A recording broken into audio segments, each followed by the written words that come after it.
Dear students, మనకు last month జరిగినటువంటి economics set సంబంధించినటువంటి పేపర్ను దాన్ని మనకు విశ్లేషణ చేసేటువంటి ప్రయత్నం చేద్దాం. ఒక ప్రశ్నని మనం ఆన్సర్ చేయాలంటే మన దానికి ప్రిపరేషన్లో ఏ లెవెల్ ఉండాలనేది కూడా మనం ఒక అవగాహనకు వస్తాం. ముఖ్యంగా ఏం చదవకుండా ఏదో ఒకటి రాసి వద్దామంటే అది కుదరదు. దీంట్లో డిఫరెంట్ యాంగిల్స్కి వెళ్ళి ఆ ప్రశ్నల్ని అడగటం జరుగుతుంది. తర్వాత అన్ని ఏరియాస్కి వెళ్ళి మీకు ఆ ప్రశ్నలు ఉన్నాయి. నేను ఒక 30 క్వశ్చన్స్ చూశాను. 35 క్వశ్చన్స్ని వాటిని ఆ, తర్వాత ఒక ప్రశ్న పూర్తిగా దాంట్లో తప్పు కూడా ఒకటి వచ్చింది. అది మనం అప్పుడు ఫైండ్ అవుట్ చేయలేదు. దాని ఆబ్జెక్షన్ పెట్టాల్సి ఉండే కానీ మీకు ఎవరికి అనుమానం రాలేదు, మేము అప్పుడు చూడలేదు. మనం ఒకటి పెట్టిన ఏంటంటే ప్రాబిలిటీ మీద 2 ఆన్సర్స్ పెట్టాము. ఒకటి కూడా దాంట్లో ఏ ఆన్సర్ కూడా కరెక్ట్ లేదు.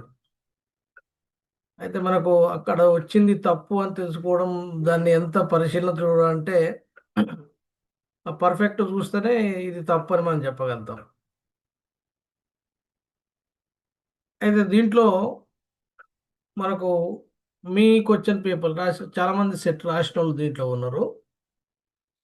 మీ సెట్ పేపరుకు తర్వాత ఇది మాస్టర్ కీకి సంబంధించినటువంటి ఆర్డర్. ఇది మాస్టర్ కీలో ఉన్నటువంటి దాంట్లో కూడా క్వశ్చన్ రైట్ ఆన్సర్స్ ఇవనేది మీకు చెప్పిండ్రు. అందరి పేపర్లు ఒకే రకంగా ప్రశ్నలు నెంబర్ ఉండదు, కానీ మొత్తం మీదకి అవే ప్రశ్నలు అటు ఇటు తిప్పి అడుగుతారు. అది జనరల్ స్టడీస్ అయితే 1 to 50, పేపర్ 2 ఎకనామిక్స్ అయితే 51 to 150, 100 క్వశ్చన్స్.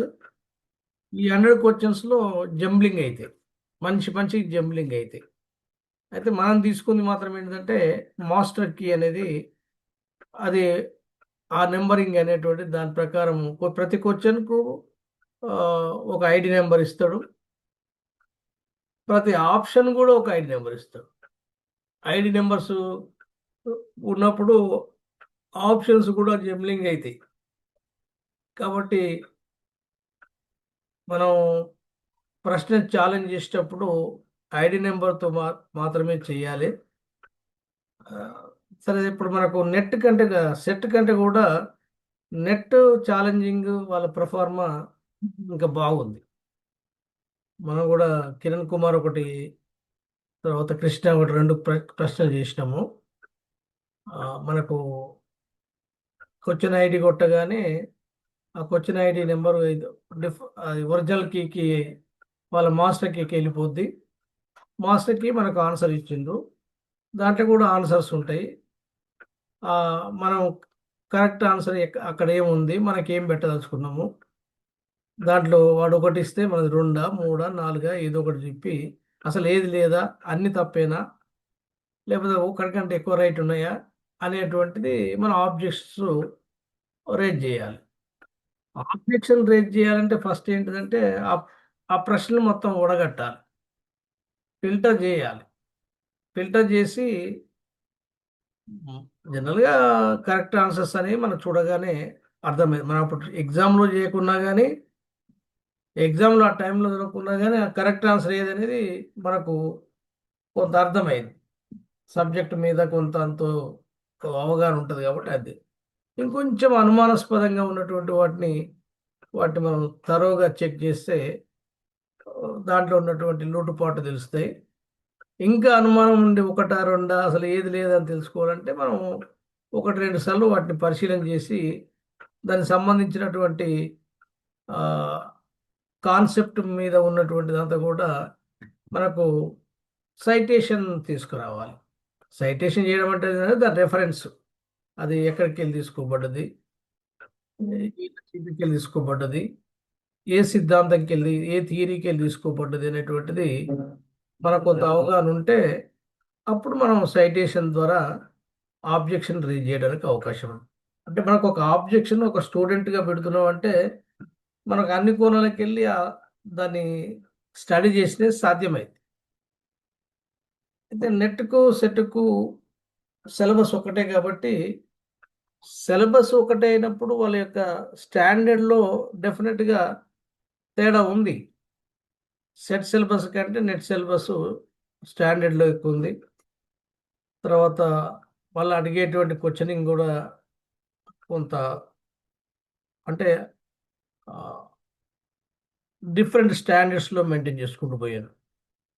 అంటే కొంత ఓ 10% ఈజీగా ఉండేటట్టు, ఇంకో 10% యావరేజ్గా ఉండేటట్టు, ఇట్లా డిఫికల్టీ లెవెల్ని పెంచుకుంటూ అసెర్షన్ అండ్ రీజనింగ్ క్వశ్చన్స్ కూడా ఒక 10 క్వశ్చన్స్ వరకు నెట్లో ఉన్నాయి.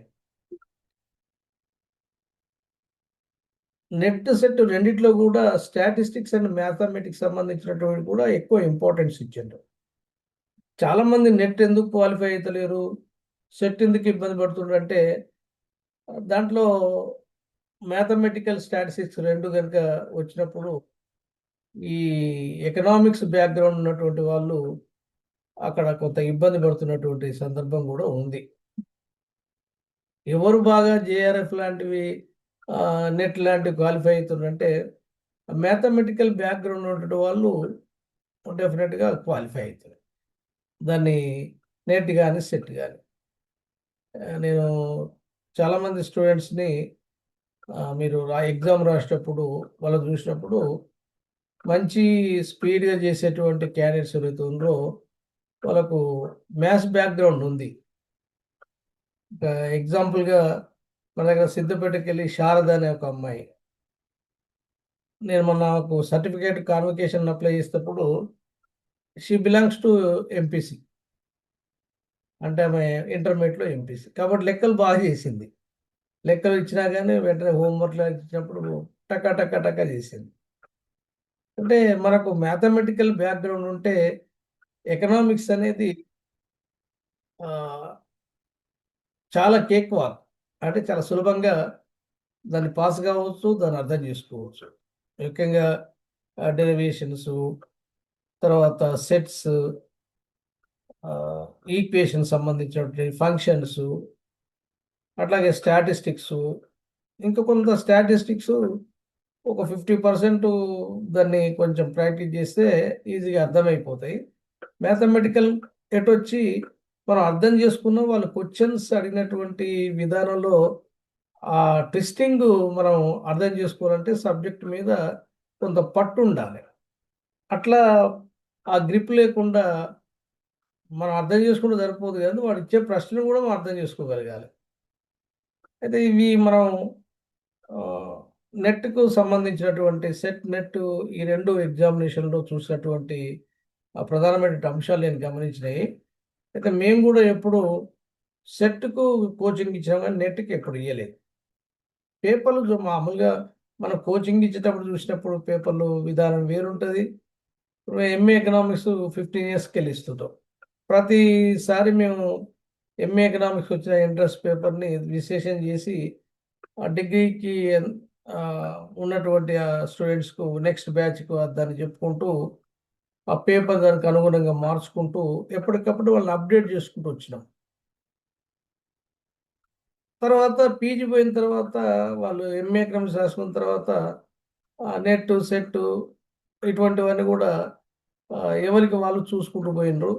మా దగ్గరికి ఒక 5-10 మంది సెట్కి వస్తే అప్పుడు కూడా మంచి రిజల్ట్ వచ్చింది.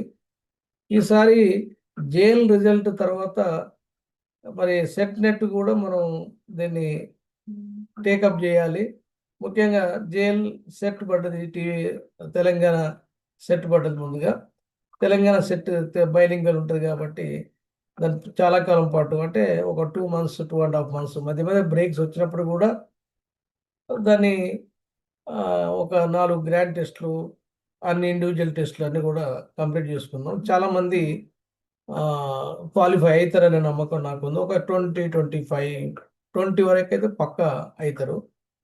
అయితే విపరీతంగా మనం ఎందుకు ఎక్స్పెక్ట్ చేస్తామంటే మొత్తం టోటల్ ఆ క్వాలిఫైయింగే, అంటే స్టెప్ 1 వాళ్ళు క్వాలిఫై అయిన తర్వాత వచ్చే 6% మళ్ళీ దాంట్లో డిఫరెంట్ రిజర్వేషన్ కేటగిరీస్ ఉంటాయి కాబట్టి దాన్ని దృష్టిలో పెట్టుకున్నప్పుడు మరి ఒక 30 సీట్లు మహా అయితే పోయినసారి 27 ఉన్నాయి, 27 26 ఉన్నాయి.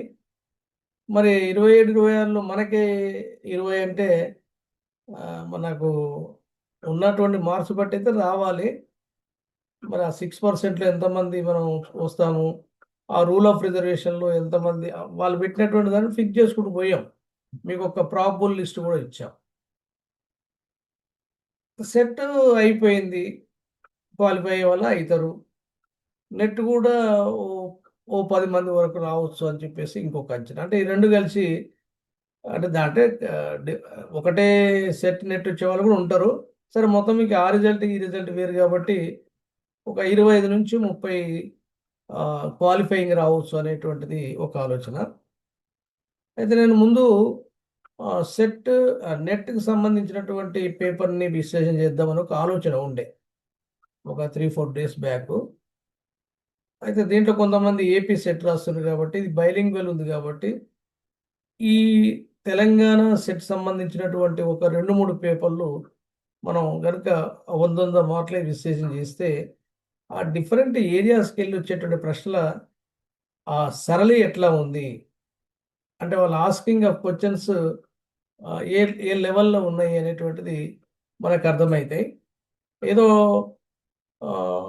మనకు తెలంగాణ సెట్ 2025 డిసెంబర్లో జరిగినటువంటి దాన్ని మనం చూసినప్పుడు ఆ ప్రశ్న యొక్క తీరు ఎట్లా ఉంది అనేది ఒక రోజుకొక 25-30 కంటే ఎక్కువ వాటి మనం విశ్లేషణ చేయలేము.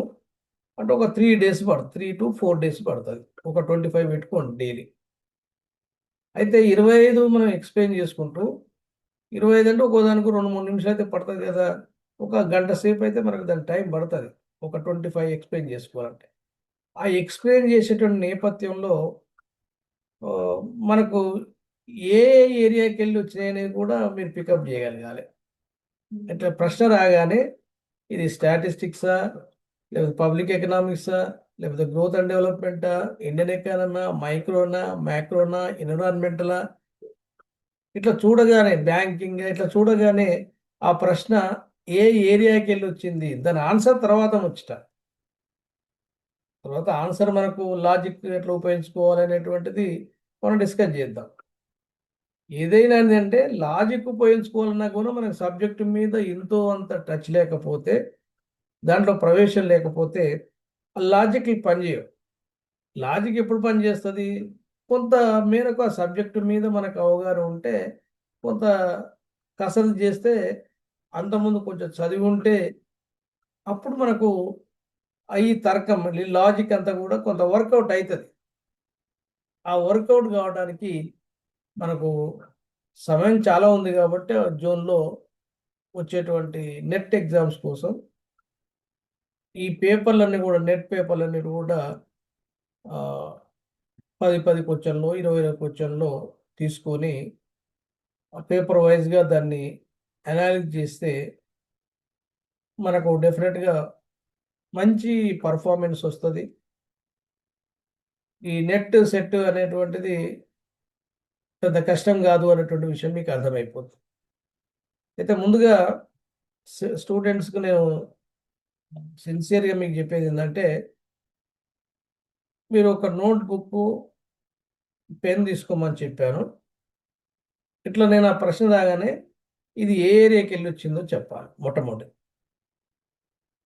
ప్రశ్న నువ్వు 51కి వెళ్ళి మొదలు పెట్టుకుందాం. ఎందుకంటే 50 దాకా జనరల్ స్టడీసే ఉంటాయి కదా. అయితే నేను దాదాపుగా అన్నిటి కూడా నేను పెన్తోని మార్క్ చేసి పెట్టాను. అన్ని పెన్తో మార్క్ చేసి దాంట్లో ఆన్సర్ ఎట్లా మనం చేయాలి. అయితే మార్క్ చేసిన తర్వాత దాంట్లో ఉన్నప్పటికీ కూడా మీ నుంచి రెస్పాన్స్ అనేది వెరీ ఇంపార్టెంట్. తప్పులో ఒప్పులో మీకు ఎంతవరకు అర్థమైతే అంతవరకు చెప్పండి. ఒకవేళ అర్థం కాకపోతే దాని లోపల ఆ కాన్సెప్ట్ లోపల పోయి చదవాల్సినటువంటి అవసరం ఉంటుంది. వాళ్ళు ఏ రకమైనటువంటి ప్రశ్నలు మనం సంధించినా కానీ రేపు డిఎల్జేఎల్ అటువంటి గురుకుల వచ్చినా కానీ ఎందుకంటే మనకు ఉన్నటువంటి ఆయుధం ఏంటంటే కాన్సెప్ట్ పర్ఫెక్ట్ ప్రిపరేషన్ అనేది మన దగ్గర ఉంటుంది. ప్రశ్నలు వాళ్ళు ఎట్టని అడగనియండి, ఏ మోడల్ అని అడగనియండి, ఏ ఏరియాకి వెళ్ళి అడగనియండి, తప్పనిసరిగా మన సక్సెస్ రేట్ ఎక్కువ ఉంటుంది. అట్లా మనకు ఆంధ్ర వాళ్ళైతే ఒక ఇంకో 1 March, February and March exact 2 months వాళ్ళకు. అయితే వాళ్ళకి ఇచ్చేటువంటి ఇండివిజువల్ పేపర్స్ ఆల్రెడీ మీరు రాశారు కాబట్టి వాళ్ళ ఎగ్జామ్స్ ప్యాటర్న్ అవి కానివ్వండి. నేనేం చేస్తానంటే ముందు సెట్ ఒక 5-6 పేపర్లని, అంటే డైలీ ఒక 25 to 30 క్వశ్చన్స్ని చేసి ఎక్స్ప్లెయిన్ చేసుకుందాము. తర్వాత నెట్ పేపర్ను కూడా ఒక 4-5 పేపర్లు తీసుకుంటే ఒక 500-600 మార్కులు మనం వస్తాయి. దాంట్లో ఉన్నటువంటి వాటిని మనం అనలైజ్ చేసుకుందాము. తర్వాత ఆ నోట్బుక్లో పేపర్ వైజ్ ఏ సంవత్సరంకి వచ్చిన పేపరు, దాంట్లో ఉన్నటువంటి ప్రశ్న నెంబరు, ఏదో ఒక ప్రశ్న నెంబర్ వేసుకోండి. మనకు దగ్గర అన్ని మాస్టర్ కీసే లేవు. ఇప్పుడు సెట్ మాత్రం మాస్టర్ కీ ఉంది, అప్పుడు ఉన్నటువంటి డౌన్లోడ్ చేసి పెట్టిన. ఒక్కొక్కటి చేసుకున్న తర్వాత మీరు అనలైజ్ చేసేసిన తర్వాత ఏది కరెక్ట్, ఏదైనా ఎట్లా లాజిక్ ఇవ్వాలి, అది ఒక 5-6 2-3 పేపర్లు మనం ఇట్లా అరేంజ్ చేసిన తర్వాత ఒక పేపర్ని యాజ్ ఇట్ ఈజ్గా నెట్ వచ్చిన పేపర్ని ఏదో ఒక పేపర్ని మీకు ఎగ్జామ్ పెడతాం. పేపర్ని యాజ్ ఇట్ ఈజ్ నేను కొత్తగా ఏమి దాంట్లోకి వెళ్ళి ఆ పేపర్ని అట్లా దాన్ని టైప్ చేసి ఎగ్జామ్ పెడతాం. పెట్టినప్పుడు మీ పర్ఫార్మెన్స్ ఎట్లుందో, అంటే మనం పెట్టేటువంటి ఎగ్జామ్స్కు వాళ్ళు నెట్లో పెట్టే ఎగ్జామ్స్కు చాలా తేడా ఉంటుంది. నేను ఎంఏ ఎకనామిక్స్ సంబంధించిన దాంట్లో మనం చాలా మంచి స్టాండర్డ్ పెట్టాను. అవి ఎందుకు స్టాండర్డ్ పెట్టలేదంటే మీ యొక్క కాన్ఫిడెన్స్ లెవెల్ దెబ్బతింటుందని చెప్పేసి ఎంతసేపు ఆ, మీకు సబ్జెక్టు మీద ఆ, పట్టు ఉన్నంత వరకు, పట్టు ఉన్నట్టే ఆ కాన్సెప్ట్ మీద పట్టు ఉంటే చిన్న చిన్న ప్రశ్నలకు జవాబులు రాస్తారు.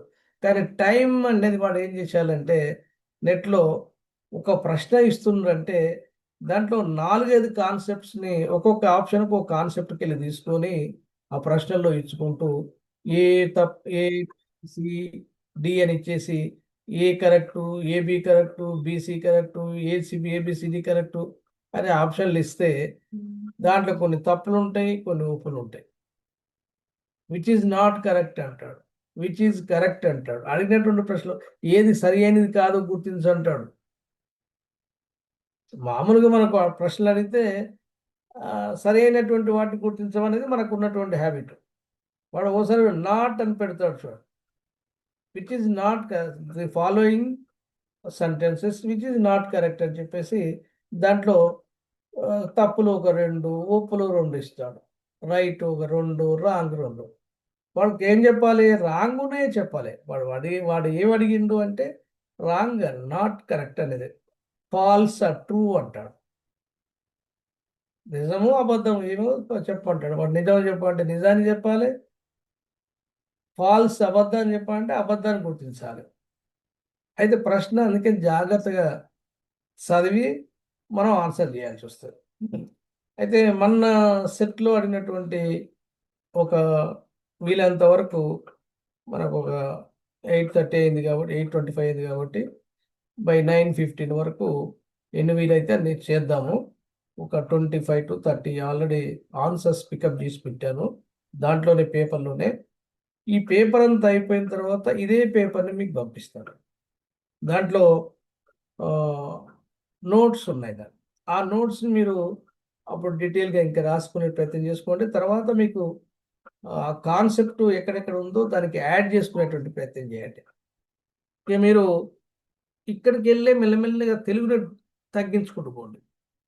తెలుగు లాంగ్వేజ్ని ఒకటేసారి మనం ఎట్లాగో ఎక్స్ప్లెయిన్ చేసుకున్నప్పుడు తెలుగులో చెప్పుకుంటాము, కానీ ఏమన్నా పాయింట్ నోట్స్ చేసుకోవాల్సినప్పుడు, ఏదైనా స్పెసిఫిక్గా చెప్పుకోవాల్సినప్పుడు ఆ, ఇంగ్లీష్లోనే రాయండి. ఇంగ్లీష్లో రాయడం వల్ల ఏముందంటే మనకు మెల్లమెల్లగా ఇంగ్లీష్ వొకాబులరీ అనేటువంటిది అది వంట పడుతుంది. మెల్లమెల్ల తెలుగుని వాటి డ్రాప్ చేసుకుంటూ పోవడం, త్యాగం చేసుకుంటూ పోవడం, అది మనకు ఒక 4-5 పేపర్లు చూసేసరికి మీకు ఇంగ్లీష్ అంటే పెద్ద కష్టమేం కాదు. ఎందుకంటే మనం పెద్ద పెద్ద ఎస్సేలు రాయటం లేదు. Just you are giving short answers, that two options, false, true అనేది ఉన్నటువంటి ఆప్షన్లో ఏబిసిడిలో ఏబిసిడి చదివి ఏది కరెక్ట్ ఏది కరెక్ట్ కాదు అని అడిగినప్పుడు దాన్ని తగ్గట్టుగా మనం ఆన్సర్ చెప్పుకోవడం.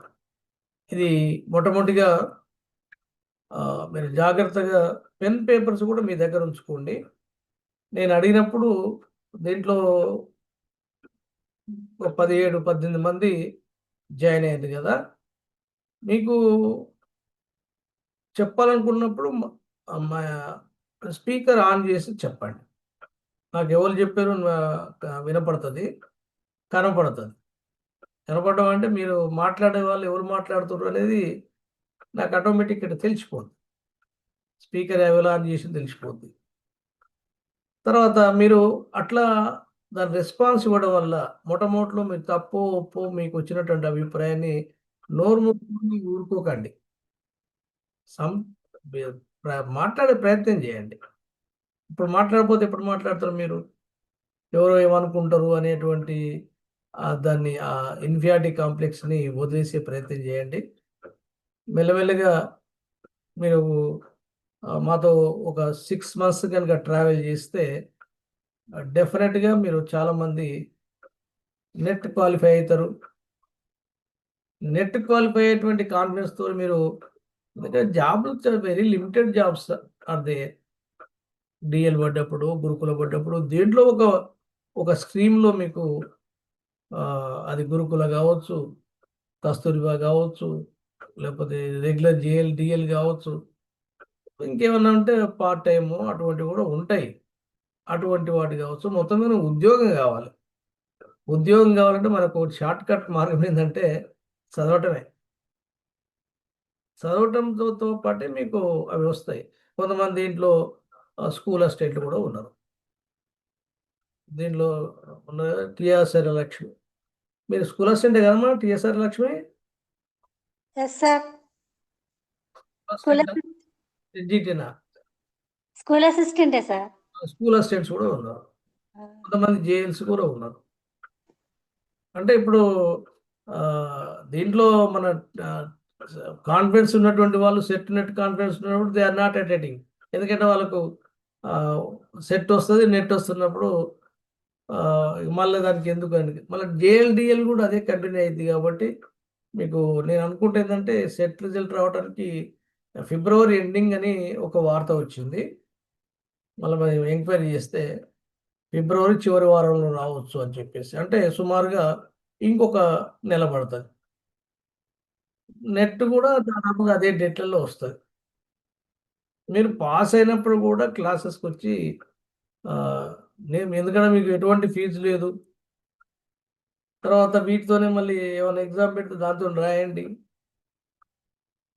మీకు ఎక్స్ట్రా బర్డన్ ఏం లేదు. ఎక్స్ట్రా బర్డన్ ఉందంటే ఏంటంటే చదవటమే, అది బర్డన్ అను. మనం చదవడానికి ప్రిపేర్ కావడానికి బర్డన్ అనుకుంటే ఎట్లా? సరే, దీన్ని షేర్ చేస్తాను. షేర్ చేసింది మీకు కనపడదా? సార్ కనపడుతోంది సార్. ఇది 51 క్వశ్చన్ మాస్టర్ కీలో చూడదు. 15 ఉంది కదా. అవును. ఇది 51 క్వశ్చన్. ఇది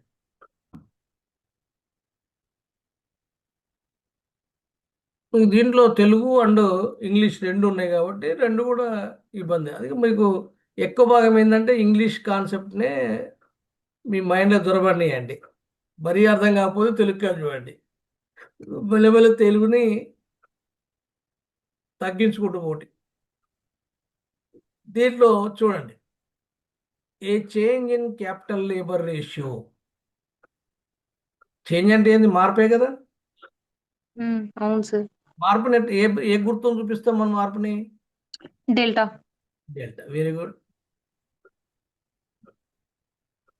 మార్పుని డెల్టా చూపిస్తాం మనం, దీంతో చూపిస్తాం.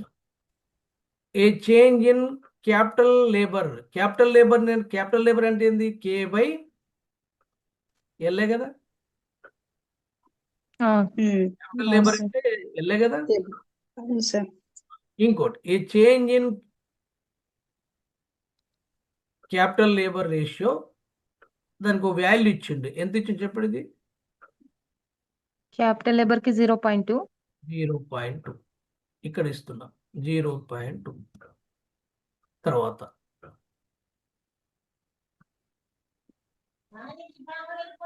Capital labour ratio is, capital labour ratio అంటే K/L కదా. అవునండి సార్, అది బిఫోర్ చేంజ్ కన్నా బిఫోర్ చేంజ్ కన్నా ముందు అని అర్థమా సార్ 0.4 అనేది? మనకి ఏమి ఇస్తున్నాడంటే a change in capital labour ratio is equal to 0.2 అని ఇచ్చిండు. దాని వాల్యుయేషన్ సార్ అది ఎప్పుడు చేంజ్ అయిన తర్వాత. అయితే స్టార్టింగ్ లో ఉన్నటువంటి క్యాపిటల్ రేషియో ఎంత? అది 0.4 అను 0.4. జాగ్రత్త చూడండి. ఇది ఒకటి. తర్వాత change in marginal rate of technical substitution. Marginal rate of technical substitution అంటే delta marginal rate of technical substitution. Substitution MRTS దీని విలువ ఎంత చెప్పండి? Marginal rate of technical substitution ఎంత ఇచ్చిన ఎంత ఉంది? 0.1. 0.1. 0.1. ఓకే, ఇక్కడ రాస్తాం.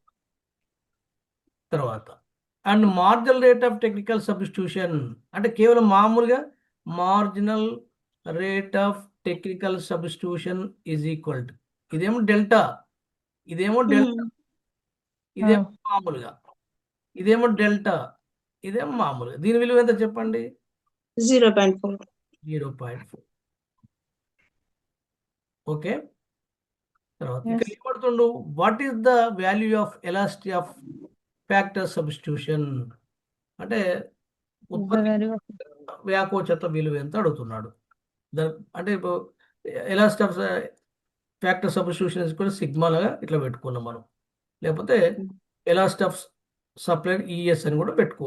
సబ్స్టిట్యూషన్ ఇట్లా కూడా అనవచ్చు, సిగ్మా గుర్తుపెట్టవచ్చు, ఎలాస్టిసిటీ ఆఫ్ సబ్స్టిట్యూషన్ ఇట్లా కూడా చెప్పవచ్చు.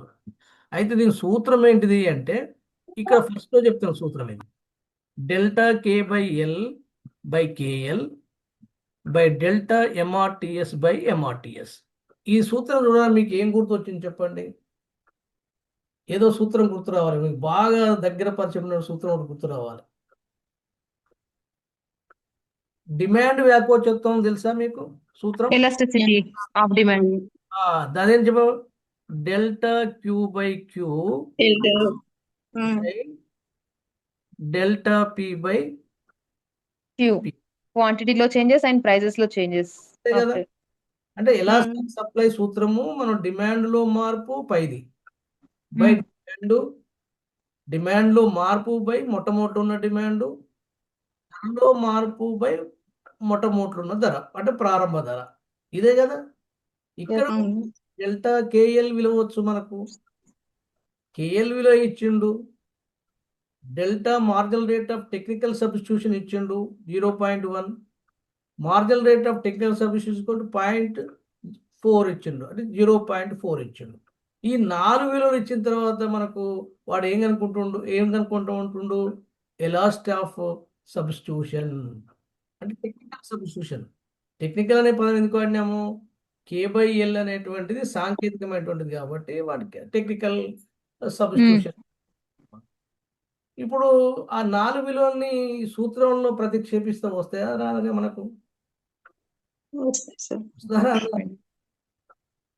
చూడండి ఇక్కడ 0.4 ఇదైతే ఓకే కదా, ఇదైతే ఓకే సార్, క్లియర్.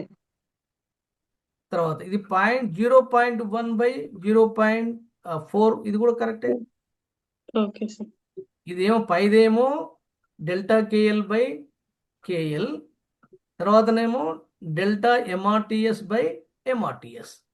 ఓకే, దీన్ని ఎట్లా రాసుకున్నా నేను మళ్ళీ 0.2/04 ఇంటున్నప్పుడు ఈ పైది ఏమో ఈ కింది ఎక్కడ వస్తుంది? రివర్స్ లో అవుతుంది కదా సార్, మనం చేంజ్ చేస్తాం.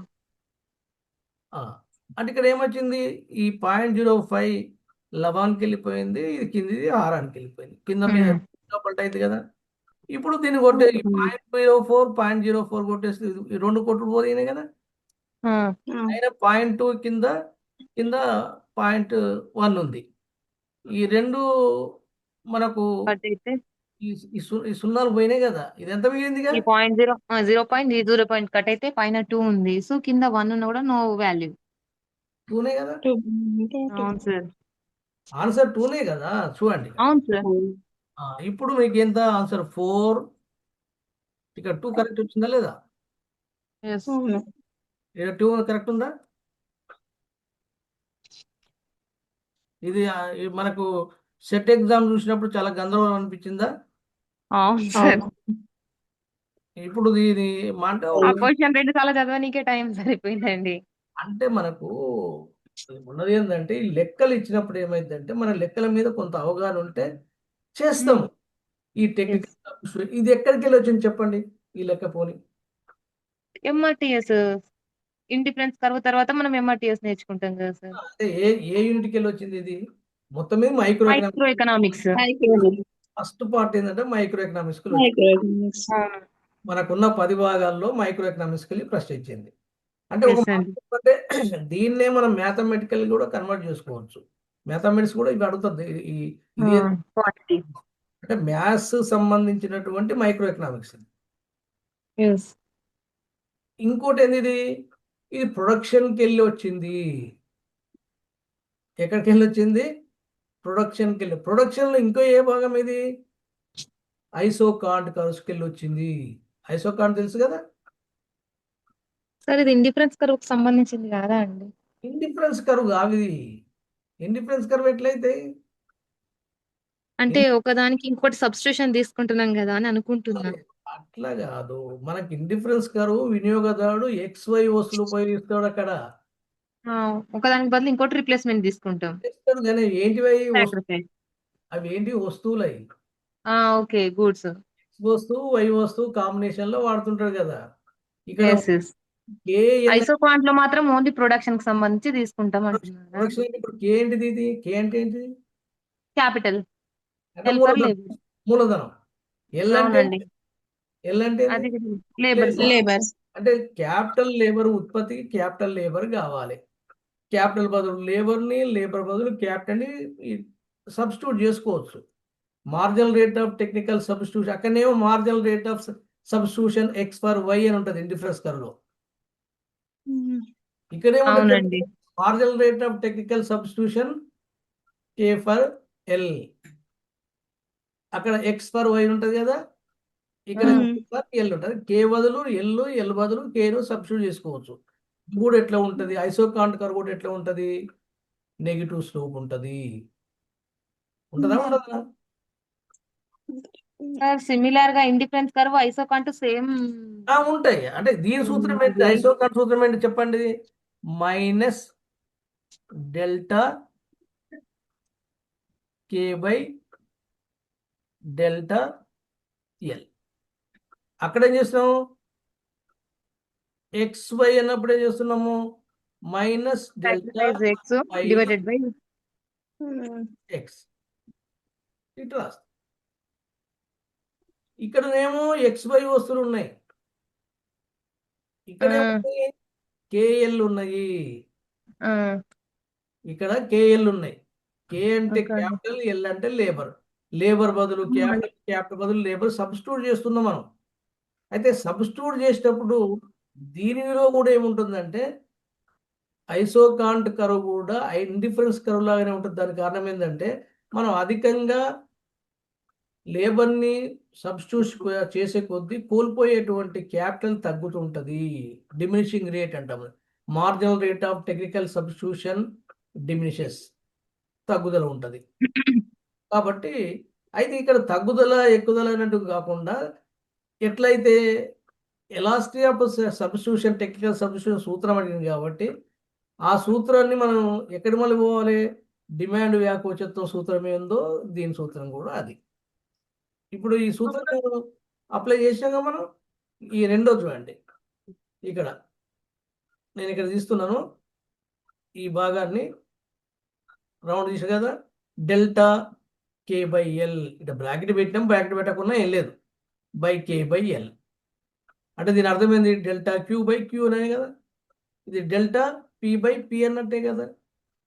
ఈ marginal rate of technical substitution అనేటువంటిది K/L అనేటువంటి మారేది ఏంటిది? ఇక్కడ డిమాండ్లో వచ్చిన అనుపాతం మార్పు అంటాంగా మనం. డిమాండ్ ఉత్పత్తి కారకాల్లో వచ్చినటువంటి అనుపాతం మార్పు బై టెక్నికల్ సబ్స్టిట్యూషన్ సంబంధించినటువంటి ఇది. ఈ సూత్రం తీసుకొస్తే మనకి ఎంత వచ్చింది ఆన్సరు?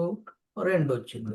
ఇక్కడ రెండోది ఎక్కడ ఉంది? దాన్ని మనం మీరు 2 ఆన్సర్ని ఇది కీ పేపర్ మన మాస్టర్ కీ కాబట్టి మీ సిస్టంలో అది ఎక్కడ 2 ఉంటే దాన్ని మనం టిక్ చేయాలి. ఇంకా దీంట్లో సందేహాలు ఉన్నాయా?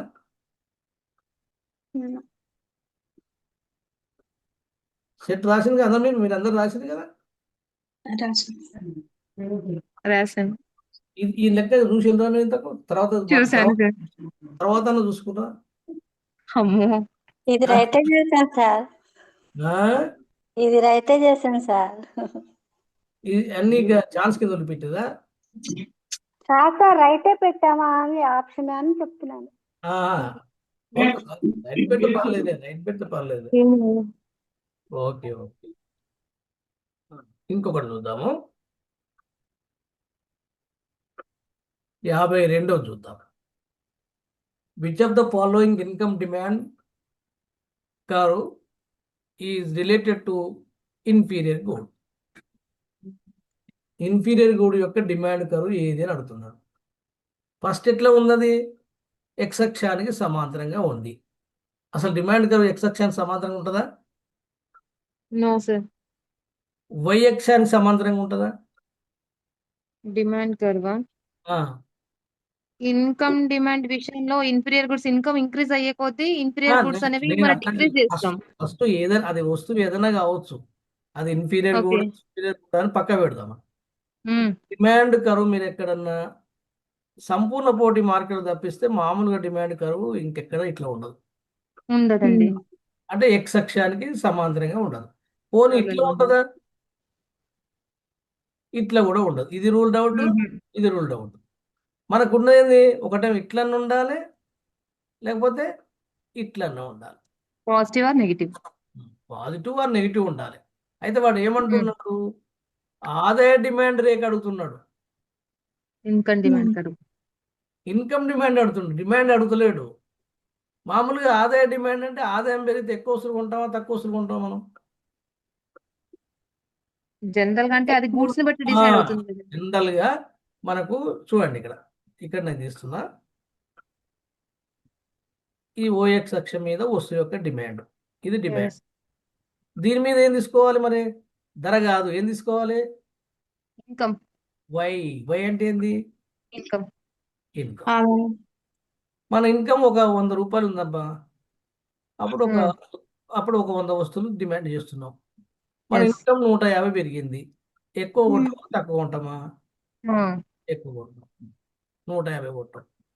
ఇన్కమ్ తగ్గిపోయింది, ఏం చేస్తాం? తక్కువ కొంటాం. అంటే ఇన్కమ్ డిమాండ్ ఎట్లా వస్తుంది మనకు? పాజిటివ్ గా ఉంటుంది.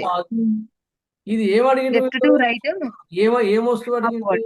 ఇన్ఫీరియర్ గూడ్. ఇక్కడ ఇన్ఫీరియర్ గూడ్స్ అడిగింది. ఇన్ఫీరియర్ గూడ్ అంటే మనం ఆదాయం పెరిగే కొద్ది వస్తువులు తగ్గించుకుంటాం. ఇన్ఫీరియర్ గూడ్స్ మాత్రం తగ్గిస్తాం. ఇప్పుడు నేను గీసాను చూడండి, ఇట్లా ఉంటా. నెగిటివ్ ఉంటుంది సార్. అయితే రుణాత్మక వాలు, నెగిటివ్ స్లోప్ అనేది ఇక్కడ ఉంది కదా. సార్ ఇక్కడ నాకు ఒక డౌట్ వచ్చిందండి. చెప్పమ్మా. సార్ ఓఎక్స్ యాక్సిస్ మనం ఓవై యాక్సిస్ తీసుకున్నప్పుడు అక్కడ ఇండిపెండెంట్ వేరియబుల్స్ డిపెండింగ్ వేరియబుల్స్ అని తీసుకుంటాం కదా. అవును, అయితే ఇక్కడ ఇన్కమ్ అనేది ఇండిపెండెంట్ వేరియబుల్, డిమాండ్ అనేది డిపెండింగ్ వేరియబుల్ కదా సార్. అయితే మీరు ఓవై పైన ఇన్కమ్ ని తీసుకున్నారు కదా, ఓఎక్స్ పైన డిమాండ్ ఎందుకు తీసుకున్నారు? ఆపోజిట్ లా కదా తీసుకోవాల్సిన డౌట్ వస్తుంది నాకు. ఇదేమో మన యొక్క క్వాంటిటీ డిమాండ్ మామూలుగా, ఇదేమో ప్రైస్ మామూలు డిమాండ్ చెప్తున్నాం. ధరకు డిమాండ్కి ఎటువంటి సంబంధం ఉందని చెప్తున్నాం మనము? పాజిటివ్. రివర్స్. అంటే ధర విలోమ. ధర P డిమాండ్ Q ఉంది. ధర P1 పెరిగితే డిమాండ్ Q1 తగ్గింది. ధర P2కు తగ్గితే డిమాండ్ Q2కు పెరిగింది. Yes sir. ఇదేమో మనకు డిమాండ్ రేఖ ఎడమ నుంచి కుడికి కిందికి ఇవ్వాలి, ఇది ఉంది. నెగిటివ్ స్లోప్ ఉందని చెప్తున్నాం మనం. అదే కదా. ఉమ్, నీ అవును. డౌట్ ఏంటంటే Q is the function of P. P. Yes sir. అడిగిన డౌట్ నేను చెప్తా. Q is the function of P అన్నమాట. అంటే అవునండి. క్వాంటిటీ అనేటువంటిది, అంటే క్యూడి అంటే డిమాండ్, క్యూడి అంటే డిమాండ్ అనేది ధర పైన ఆధారపడుతుంది అంటున్నాం. అవును సార్. దీంట్లో ఇండిపెండెంట్ వేరియబుల్ ఏది? ఇండిపెండెంట్ వేరియబుల్ ధర. ప్రైస్ ని బట్టే క్వాంటిటీ డిసైడ్ అవుతుంది. ధర అనేది ఇండిపెండెంట్ వేరియబుల్. క్వాంటిటీ డిమాండ్ ఏంటిది? అది డిపెండెంట్ వేరియబుల్. అవునండి. ఇదేమో ఇండిపెండెంట్ వేరియబుల్. మామూలుగా మ్యాథమెటికల్ గా ఇండిపెండెంట్ వేరియబుల్ ని ఓఎక్స్ మీద చూపిస్తాం, అంటే ప్రైస్ ఇక్కడ చూపిస్తాం. అవునండి. ఇక్కడ ఏం చేయాలి మనం? ఇక్కడ క్వాంటిటీని అంటే డిమాండ్ చూపించాలి, చూపించ కదా. అయితే ఇట్లా చూద్దాం మనం. ఇప్పుడు ఈ ఈ పి బదులు క్యూ అందాం. ఇది ఇన్స్టెడ్ ఆఫ్ పి క్యూ అందాము. ఇక్కడ ఏమందాము? దీని P P1 P2 P2 P1 ఇట్లా అందాం. అంటే ఇక్కడ మనకి ఏమి ధర ఉంది, ధర పి ఉంది, డిమాండ్ క్యూ ఉంది. ధర P2కు తగ్గింది, ధర P2కు తగ్గింది. తగ్గినప్పుడు డిమాండ్ ఏమైంది? ధర P2కు పెరిగింది. ఇక్కడ ధర పెరిగినప్పుడు డిమాండ్ ఏమైంది? తగ్గింది కదా. అవును.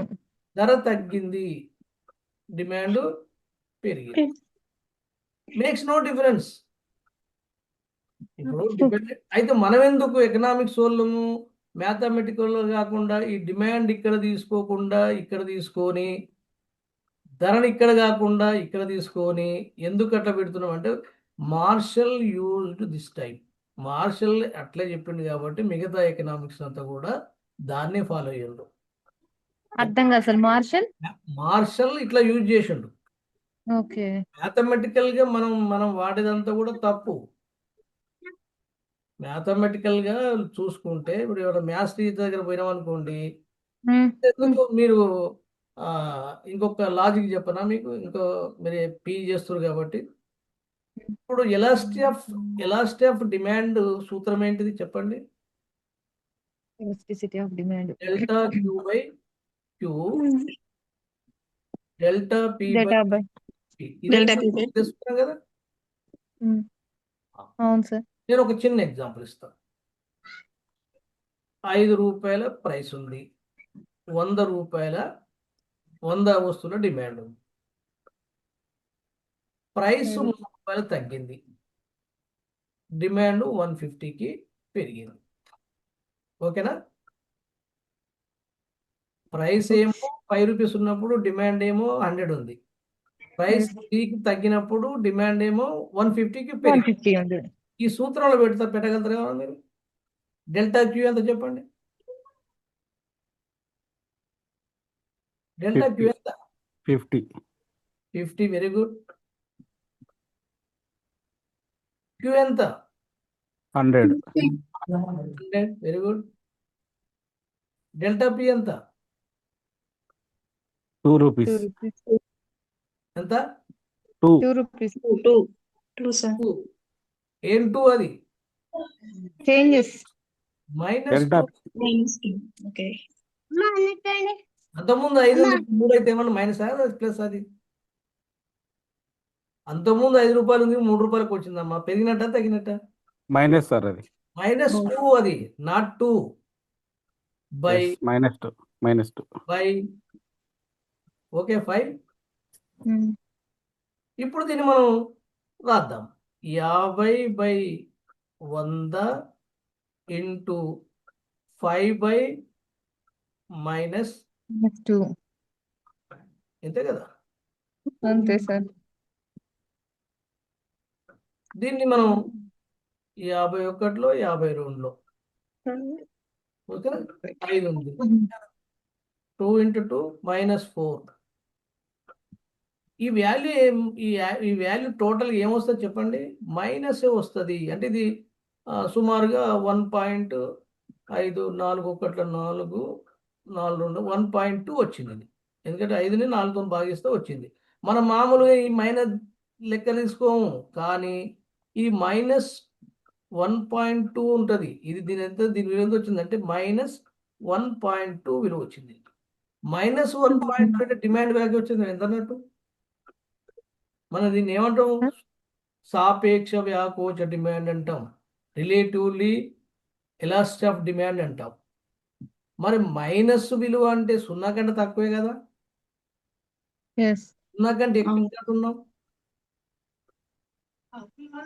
ఎకనామిక్స్ లో మైనస్ వాల్యూని తీసుకోవడం లేదు. కాబట్టి డిమాండ్ వ్యాకోచతంతో కూడా నువ్వు ధరను పెంచినా ధరను తగ్గించినమా, తగ్గిస్తే ఎట్లా అయింది. దాన్ని పెంచినాం అనుకోండి డిమాండ్ మైనస్లోకి వస్తుంది. ఎటుబడి ఒకటి మైనస్ ఉంటుంది. ప్రైస్ అన్న మైనస్ అయింది, డిమాండ్ అన్న మైనస్ అయింది. కాబట్టి టోటల్ వాల్యూ మనకి ఏమొస్తుందంటే ఎప్పుడు కూడా ఇది పాజిటివ్ వాల్యూ ఉండదు డిమాండ్ ఎలాస్టిక్. అయినా మనం ఏం చేస్తున్నాం, అది 1 కంటే ఎక్కువ, 1 కంటే తక్కువ, 0, ఇన్ఫినిటీ అని ఒక 5 రకాలు చెప్పుకున్నాం మనం. కానీ నిజానికి డిమాండ్ ఎలాస్టిక్ మ్యాథమెటికల్ స్పీకింగ్ టోటల్గా అది మైనస్ వాల్యూనే, టోటల్గా మైనస్ వాల్యూనే. అయినా మనం ఏం చేస్తున్నాము, దాన్ని మనం అజ్యూమ్ చేస్తున్నాం మైనస్ వాల్యూ లేదు అన్నాం. ఒకటేసారి అయిపోయింది ఇక అప్పుడు మనం పాజిటివ్ వాల్యూ తీసుకుంటున్నాం. అట్లాగే డిమాండ్ రేఖని వాస్తవానికి గీసేటప్పుడు ఇండిపెండెంట్ వేరియబుల్ని ఇండిపెండెంట్ వేరియబుల్ని ఓఎక్స్ అక్షం మీద గుర్తించాలి మనం. బట్ వీఆర్ ఎక్కడ పెడుతున్నాం మనం తీసుకుపోయి ఇండిపెండెంట్ వేరియబుల్ని డిపెండెంట్ వేరియబుల్ దగ్గర ఇండిపెండెంట్ వేరియబుల్ దగ్గర రాస్తున్నాం. అంటే ప్రైస్ దగ్గర రాయాల్సిన దగ్గర డిమాండ్ రాస్తున్నాం, డిమాండ్ రాయాల్సిన దగ్గర ప్రైస్ రాస్తున్నాం. నీ డౌట్ అదే కదా, ఎందుకు డిమాండ్ ఇండిపెండెంట్ డిపెండెంట్ అనే డౌట్ కదా. అవును సార్. ఎందుకు చేస్తున్నాం అంటే మార్షల్ అట్లా దాన్ని ఎక్స్ప్లెయిన్ చేసింది కాబట్టి వీఆర్ ఆల్సో. అంటే సార్ ఇది మైక్రో ఎకనామిక్స్ కి ఇట్లా రాస్తాం కదా, ఒకవేళ ఇప్పుడు మనం మాక్రో ఎకనామిక్స్ కి వచ్చామనుకోండి, ఇప్పుడు జేబీసీ చెప్పినటువంటి supply creates its own demand లో మనం goods market, equilibrium, capital market, labour market అని చెప్పుకుంటాం కదా సార్. అందులో అప్పుడు డిపెండింగ్ ఇండిపెండెంట్ వేరే వేరే అనిపిస్తుంది. అంటే సేమ్ ఇప్పుడు నేను ఏదైతే అనుకుంటున్నానో అలాగే అనిపిస్తుంది కదా సార్ మాక్రో ఎకనామిక్స్ లో. మనకు లెక్కలు వస్తాయి, డిపెండెంట్ వేరియబుల్ ఏంటి, ఇండిపెండెంట్ వేరియబుల్ అనేది. ఇంకా ఒక లాజిక్ మీకు ఒకటి చెప్తా. ధరని డిమాండ్ నిర్ణయిస్తుందా, డిమాండ్ ధరని నిర్ణయిస్తుందా, ఒకసారి చెప్పండి. ప్రైస్ డిమాండ్ డిసైడ్ చేస్తుందా, డిమాండ్ నిర్ణయిస్తుందా? ఒక వస్తువు డిమాండ్ ధర ప్రైస్ డిసైడ్ చేస్తుంది సార్ డిమాండ్ ని. యాక్చువల్లీ డిమాండ్ ప్రైస్ డిటర్మిన్ చేస్తారు సార్. డిమాండ్ ప్రైస్ డిటర్మిన్ చేయదా? ఒకవేళ మన శివరాత్రి నాడు కొబ్బరికాయలు విపరీతంగా గిరాకీ పెరిగింది. శివరాత్రి బాగా కొబ్బరికాయలు కొట్టిన అనుకోండి, బాగా జాతర సమ్మక్క సారక్క జాతర పోతున్నారు అందరూ, అక్కడ కొబ్బరికాయలు విపరీతంగా డిమాండ్ పెరిగింది. అప్పుడు ధర ఏమైంది, ఇంక్రీజ్ అవుతుంది. ధర ప్రభావం చేయలేదు, డిమాండ్ ప్రభావం చేసింది కదా. డిమాండ్ ధర ప్రభావం చేస్తుందా, లేకపోతే ధర డిమాండ్ ప్రభావం చేస్తుందా? ఇది కూడా మనం ఇండిపెండెంట్ వేరియబుల్, ఇది డిపెండెంట్ వేరియబుల్ అనేటువంటిది కన్ఫ్యూజన్ అయింది. ఇది మన ఇంద్రకాంత్ సార్ అని కన్ఫ్యూజ్ ప్రొఫెసర్ అని చెప్పేసి ఒక బుక్ రాసిండు ఎకనామిక్స్ టర్మినాలజీని. అదే ఇదే చెప్తాడు. అది కన్జ్యూమర్ సర్ప్లస్ మీద కూడా ఒక గమ్మత్ అయినటువంటి ఆ స్టోరీ చెప్తాడు అతను. కన్జ్యూమర్ సర్ప్లస్ అంటే ఏంటిది అనేది మనం మనం కొనేదానికంటే ఇష్టపడేదానికంటే మనం వెచ్చించేటువంటిది తక్కువ ఉంటుంది కాబట్టి మన కన్జ్యూమర్ సర్ప్లస్ మిగులుతుంది అని చెప్పేసి మనం అనుకుంటాం కదా. 100 రూపాయలు అనుకుంటాం కానీ 50 రూపాయలకే మార్కెట్లో ఉంది, 50 రూపాయలు మిగిలినట్టు అని మనం అనుకుంటాం. ఆయన ఏం చెప్పాడు, ఒక ఉద్యోగి ఒక 2-3 కిలోమీటర్స్ దూరంలో అతని ఆఫీస్ ఉంది. రోజు బస్సు మీద ఆ టికెట్ ఎంత అయిందంటే ఆ దూరానికి ఒక 10 రూపాయలు అయింది అనుకుందాం. ఆఫీస్కి వెళ్ళి ఇంటి దానికి ఎంత టికెట్, 10 రూపాయలు టికెట్ అనుకుందాం. ఇతను ఏం చేస్తున్నాడు, రోజు 2-3 కిలోమీటర్ కాబట్టి బస్సు మీద పోకుండా ఆ, ఏం చేస్తున్నారంటే నడుచుకుంటూ పోతున్నారు. ఓకే. బస్సు మీద పోతే ఎంత ఖర్చు అయితే వానికి డైలీ 20. 10 రూపాయలు. నడుచుకుంటూ పోతే వాడికి 10 రూపాయలు మిగిలినాయి అనుకుంటుండు. కానీ వాడు ఏం చేసినంటే బస్సు వాడు కిరాయిని 5 రూపాయలు తగ్గించాడు. మామూలుగా కిరాయిలు పెంచుతారు కదా, అవును. చేసిండు 5 రూపాయలు తగ్గించాడు. తగ్గాయని వీని కన్జ్యూమర్ సర్ప్లస్ ఏమైంది? 5 రూపీస్ మిగిలినాయి అనుకుంటా. 5 రూపాయలు పడిపోయింది. అంటే కన్జ్యూమర్ సర్ప్లస్ అనేటువంటి దాన్ని మనం ఒక మానసిక భావన, వాస్తవానికి అది 10 బస్సు కిరాయి తగ్గిస్తే మనకి కన్జ్యూమర్ సర్ప్లస్ పడిపోయింది. అంటే అతను అక్కడ 10 ఉంటే వాడికి బాధ అన్నమాట, నాకు కన్జ్యూమర్ సర్ప్లస్ అంతా తగ్గిపోయింది అని. ఇటువంటి ఎకనామిక్స్లో కొద్ది లాజిక్ క్వశ్చన్స్ ఉంటాయి. సరే, మనకు స్టాండర్డ్ బట్టి తీసుకోవాలి. డిమాండ్ రేక్ అనగానే మళ్ళీ మీరు డిమాండ్ని దగ్గర ప్రైస్ దగ్గర డిమాండ్ పెడితే మన లెక్చర్సే కొట్టేస్తారు, ఇదంతా తప్పు అని. ఎందుకంటే మనకి అది అలవాటు పడ్డాం కదా. లోతైనటువంటి డిస్కషన్ వచ్చినప్పుడు ఇది లెక్కకు వస్తుంది, మనకు తెలవాలి. అది మనం పీజీ చేసినాం కాబట్టి ఎందుకు అట్లా యూజ్ చేస్తుంటే మార్షల్ ఆయన అట్లా యూజ్ చేసింది కాబట్టి వీఆర్ ఆల్సో ఫాలోయింగ్ హిమ్. తర్వాత మ్యాథమెటికల్గా మనం డిమాండ్ ఎలా తీస్తే మైనస్ వాల్యూనే ఉంటుంది, నెగిటివ్ వాల్యూ ఉంటుంది. కానీ వీఆర్ అవాయిడింగ్ మైనస్ వాల్యూ. అంత సింపుల్గా మనం ఎన్ని అజంప్షన్ చేస్తలేము మనం ఎకనామిక్స్లో, చాలా చేస్తాం. ప్రయోజనాలు కొలవడానికి వీలుంది, ఎస్. అది నిజంగా కొలుస్తామా? No sir. అయినా కానీ మనం కొలుస్తాం. కంపారిజేషన్. ఇది ఒక పెద్ద లెక్క, మనకు మైనస్ లేదు అనుకోవడం కూడా పెద్ద లెక్క ఏం కాదు. ఎట్లా అనుకున్నా ఆ సిద్ధాంతం మనకు రావాలి. ఆ ప్రమేయం లేకపోతే ఆ సిద్ధాంతం మనకు వర్కౌట్ కాదు కాబట్టి. అయితే ఇక్కడ రెండో ఏంటంటే ఇది ఎట్లా ఉండాలి, రుణాత్మక వాలు కలిగి ఉంటుంది. రుణాత్మక వాలు కలిగి ఉంది ఎటువంటి ఆదాయ డిమాండ్ రేక్, ఇది డిమాండ్ రేక్ కాదు ఇది. ఎస్. మరి ఇక డిమాండ్ రేక్లు ఉన్నాయా దీంట్లో? డిమాండ్ రేక్లు ఉన్నాయా? క్వశ్చన్ అర్థం కాలేదు సార్. ఇప్పుడు నేను ఒకటి చెప్తాను, జాగ్రత్త.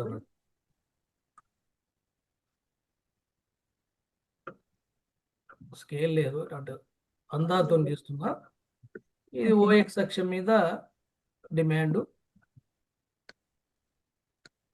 దీని మీద ప్రైస్, దీని మీద నాట్ ఏంటిది ఇన్కమ్. వాడు ఇన్కమ్ ఎంత ఉంది అనుకుందాము, 100 రూపీస్ ఉంది.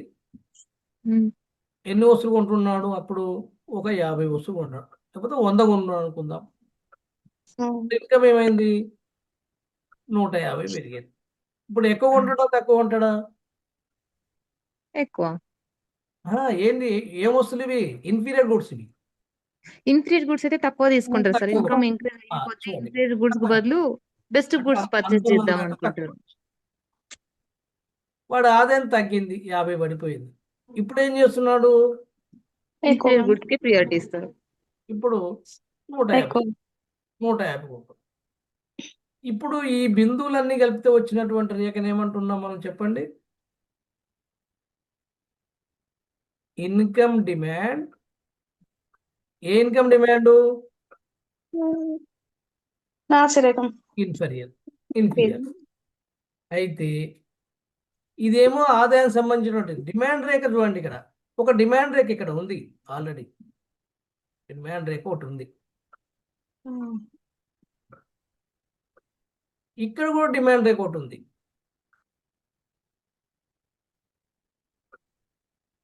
తర్వాత ఇక్కడ కూడా డిమాండ్ రేఖ ఉంది. మనకు కనపడకుండా ఉంది డిమాండ్ రేఖలు. డిమాండ్ రేఖ షిఫ్ట్ అయింది చూడండి. ఇక్కడ ఆదాయంలో కానీ ప్రత్యామ్నాయ పూరక వస్తు ధరలో మార్పు వచ్చినప్పుడు డిమాండ్ రేఖలు కూడా మార్పు వస్తుంది. డిమాండ్ పరిమాణంలో మార్పు ఎప్పుడు వస్తుంది? ఒక ధరలో మాత్రమే మార్పు వస్తే డిమాండ్ పరిమాణంలో మార్పు, అంటే ఒకటే డిమాండ్ రేఖ మీద మనం ఇట్లా వేరు వేరు బిందువుల దగ్గర చూపిస్తున్నాం. డిమాండ్ రేఖ ఒకటే. ఇది ప్రైస్కు డిమాండ్కు రెండింటికి సంబంధం చూసేటప్పుడు డిమాండ్ తగ్గిందనుకోండి, డిమాండ్ పెరగటం తగ్గటం అంటూ ఉంటుంది. ఇప్పుడు ఇక్కడ ఉంది, ఇటు పైకి పోయింది. ఇటు ఎక్స్పాన్షన్ అయ్యింది. ఇదేమో కంట్రాక్షన్, ఇదేమో ఎక్స్పాన్షన్. ఒకటే డిమాండ్ రేఖ, ఎస్ కానీ సార్ ఇదే ధర వద్ద ధరలో మార్పు లేదు. ఇక్కడ చూడండి, ఇక్కడ మనకి ఎస్ సార్ ఇన్కమ్ లో మార్పు ఉంది, ఇన్కమ్ పెరిగింది. ఇదే ధర వద్ద మనం ఎక్కువ డిమాండ్ చూపించాలంటే డిమాండ్ రేఖ పెరగాల్సిందే. కాబట్టి డిమాండ్ రేఖలో మార్పు వేరే, డిమాండ్ పరిమాణంలో మార్పు వేరే. డిమాండ్ పరిమాణంలో మార్పుకి ఏంటంటాం, ప్రైస్ కు డిమాండ్ కు ఉన్నటువంటి సంబంధాన్ని ఏమో quantity change in demand. Demand shift అయితే డిమాండ్ రేఖ చేంజ్లో కనుక, డిమాండ్ కర్వ్లో కనుక చేంజ్ అయితే ప్రైస్ కాదని, ఇన్కమ్ కానీ, కాంప్లిమెంటరీ గూడ్స్ కానీ, లేకపోతే సబ్స్టిట్యూట్ గూడ్స్, టేస్ట్ వీటి ధరల్లో మార్పు, అంటే వినియోగదారుని ఆదాయంలో మార్పు వచ్చినా డిమాండ్ రేఖ మారాల్సిందే. ఇక్కడ డిమాండ్ రేఖ మారించోడు, డిమాండ్ రేఖ కూడా ఇక్కడ చూపించవచ్చు మనం. ఆదాయ డిమాండ్ రేఖ నెగిటివ్ ఉంది అంటే ప్రతి బిందువు దగ్గర ఒక డిమాండ్ రేఖ ఉంటుంది. ఇది మీకు కనపడద్దా అంటే ఇట్లా చూపించగలగాలి మనం.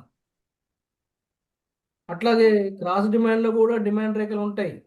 మనం వాటి ఎందుకు చూపించమంటే ఇక మన రేఖాపటం అంతా జిగ్జాగ్ అయ్యి ఎటు అర్థం కాకుంటుంది కాబట్టి వాటి మనం ప్రత్యేక చూపించం. కానీ at every point there is one demand curve is also there. ప్రతి బిందువు దగ్గర కూడా ఆ సమతౌల్యం జరిగిన దగ్గర ఒక డిమాండ్ రేఖ ఉంటుంది. అర్థమవుతుందా? ఉంటుందని సంగతి తెలుసా? సార్ ప్రతి ఇక్కడ ఈ నాసిరకమైన వస్తువుల విషయంలో దీని యొక్క వాలు నెగిటివ్ స్లోప్ ఉంది. ఇది నెగిటివ్ స్లోప్ అనేది అవును రేఖ కాదు, ఇది ఇన్కమ్ డిమాండ్ రేఖ. మరి డిమాండ్ రేఖలు ఉన్నాయా? Yes. ఉన్నాయి, ఉన్నాయి హిడెన్ గా ఉన్నాయి, దాగి ఉన్నాయి. అవి వాటి బయట Yes. తీసి మనం గీయొచ్చు వాటిని. ఇట్లా ఇట్లా ఇది గీయాలి. ఐసీసీ కదా సార్, ఆ, ఈ పాయింట్స్ అన్ని కలుపుకుంటూ పోతే ఐసీసీ వస్తుంది కదా సార్.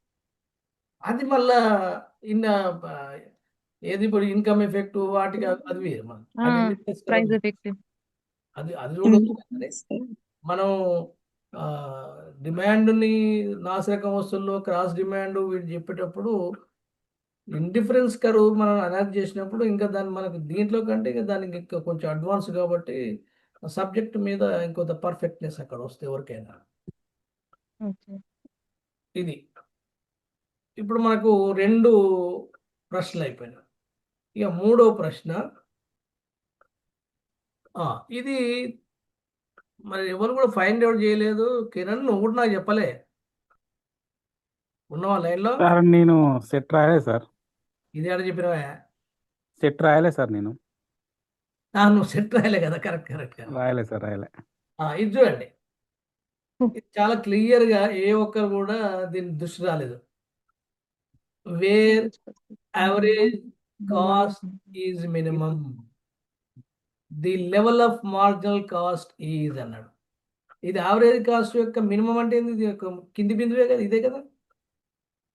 యావరేజ్ కాస్ట్ ఎట్లా ఉంటుంది? ఇట్లా ఉంటుంది, యు ఆకారంలో ఉంటుంది యావరేజ్ కాస్ట్. దీని మినిమం పాయింట్ ఏంది? కింది బిందువు, అదే కదా. అయితే ఈ కింది బిందువు కూడా ఎప్పుడైనా ఏం పోవాలి? మార్జినల్ కాస్ట్ అంటే యావరేజ్ కాస్ట్ మినిమం అయినప్పుడు మార్జినల్ కాస్ట్ కూడా దాంతో సమానం అయిందని దాని ఆన్సర్. పక్కన యావరేజ్ కాస్ట్ మినిమం అయినప్పుడు Yes, average sir. Cost Correct దాంతో sir, సమానం అది. అయింది కదా. ఇక చూడు, వాళ్ళు ఇచ్చినటువంటి సగటు చెరవ్యయం కంటే ఎక్కువ. అసలు చెరవ్యయం ఎక్కడిది ఇక్కడ? వాడు అడిగింది యావరేజ్ కాస్ట్కు మార్జినల్ కాస్ట్కి అడిగింది కదా. యావరేజ్ కాస్ట్ మార్జినల్ కాస్ట్ అడిగాడు అంటే ఏసీ ఎంసీ మధ్య సంబంధం అడిగాడు. మొట్టమొదటి దాంట్లో ఏమంటాడు? సగటు చెరవ్యయం కంటే ఎక్కువ అంటాడు. సరే పోని, ఇది సగటు చెరవ్యయం కాదు, చెరవ్యయమే అనుకుందాం అంటే ఇది తప్పే.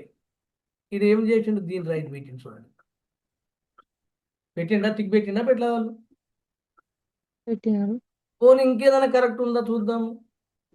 More than the average cost, దీనికంటే ఎక్కువ ఉండదా? అంటే ఏసీ కంటే కూడా ఇది ఎక్కువ ఉంటుంది. ఎక్కువ ఎందుకు ఉంది? పైన ఉందా సమానం? లేదు లోగో ఉంది. ఇంకోటి చూడు, less than the average cost. Average cost కన్నా తక్కువ కూడా ఏం లేదు, ఇది కూడా కాదు. ఇంకోటి ఏమంటాడు? సగటు చెరవ్యయానికి సమానం. ఇది కొంతవరకు ఏమన్నా సగటు చెర వ్యయానికి ఈ చెర లేకపోతే ఇది కరెక్ట్ అయింది. ఈ చెర అనే పదం లేకపోతే equal to average variable cost. Variable లేకపోతే ఇది కొంతవరకు కరెక్ట్, అది లేకపోతే కరెక్ట్ అయింది. అయితే మీరు దీన్ని కూడా గుర్తించలే. చివరిది లేదు, మొట్టమొదటిది వచ్చి తప్పు, ఈ రెండు అసలే కావు. దీన్ని ఛాలెంజ్ చేయాల్సినటువంటి ప్రశ్నే కదా, ఉమ్, అప్పుడు చేస్తలేరు. తప్పించేదా అవును లేదు, సార్ అవును సార్. అవును సార్ తప్పే సార్ అది. అంటే పక్కా తప్పు కదా. అంటే ఇట్లా మనం తప్పును పట్టుకోగలగాలి. మనకు ఏమో ఎక్కడ ఉంది రైట్ ఉందో అనేటువంటి మనకే అనుమానం ఉంటే ఇట్లే తప్పులు ఇస్తారు. ఇది పక్కా తప్పు. ఇక వాడు దీన్ని ఆబ్జెక్షన్ చెప్తేనేమో పట్టుకుంటారు, చూస్తారు, లేకపోతే గుంపులో గోవిందా అది ఓదనే ఉంటుంది. మనకు అది డౌట్ రావు కదా. ఎగ్జామ్ రాస్తే వాడు కరెక్ట్ ఇచ్చింది కానీ మనకు రాకపోతేనే ఎట్లా అనేటువంటి ఒక సందేహాలు ఉంటాయి. కాబట్టి ఇటువంటివన్నీ జరుగుతాయి. కాబట్టి 53 క్వశ్చన్ అది తప్పు. ఏ ఆప్షన్ కూడా దానికి సూట్ కాదు. ఓకే, తర్వాత ఇది ఇది ఒక సులభమైనది. ఇది చాలా యావరేజ్కి వచ్చిన ఒకటి, అంటే కొన్ని చాలా సులభంగా ఉంటాయి కదా. Which of the following seeks to determine, కనపడతలేదు, చూస్తా కనపడతలేదు. Simultaneously sir. సైమల్టేనియస్. ఇప్పుడు which of the following seeks to determine simultaneous equilibrium price of all commodities in the all markets. అంటే అన్ని మార్కెట్లో ఒకటేసారి సమతౌల్యం కనుక వాటి ధరలు ఒకటేసారి నిర్ణయించబడితే అది ఎట్లా, ఏం సమతుల్యం అంటే అది జనరల్ ఈక్విలిబ్రియం అనేటువంటి మన కాన్సెప్ట్ లాజిక్. అది అన్ని మార్కెట్లో సమగ్ర సమతౌల్యం. ఇక్కడ ఏమన్నా అన్ఎంప్లాయ్మెంట్ ఈక్విలిబ్రియం, పార్షియల్ ఈక్విలిబ్రియం, అల్ప ఉద్యోగిత సమతుల్యం అంటే అండర్ ఎంప్లాయ్మెంట్ ఈక్విలిబ్రియం.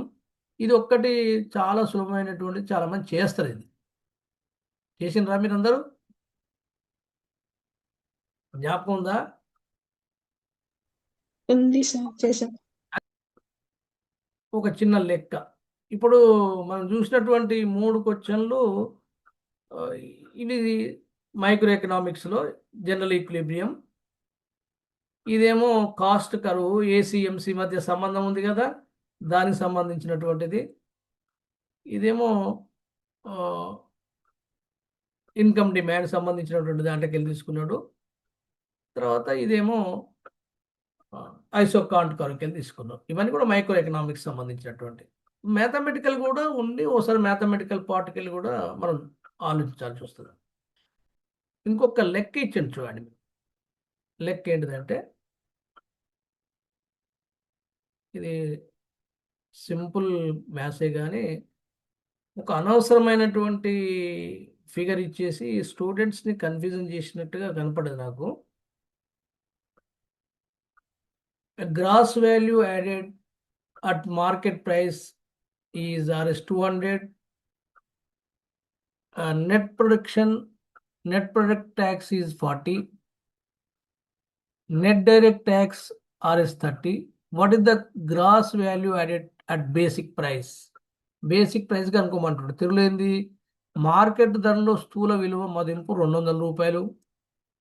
దాని స్థూల విలువ 200 రూపాయలు తీసుకొచ్చిండ్రు.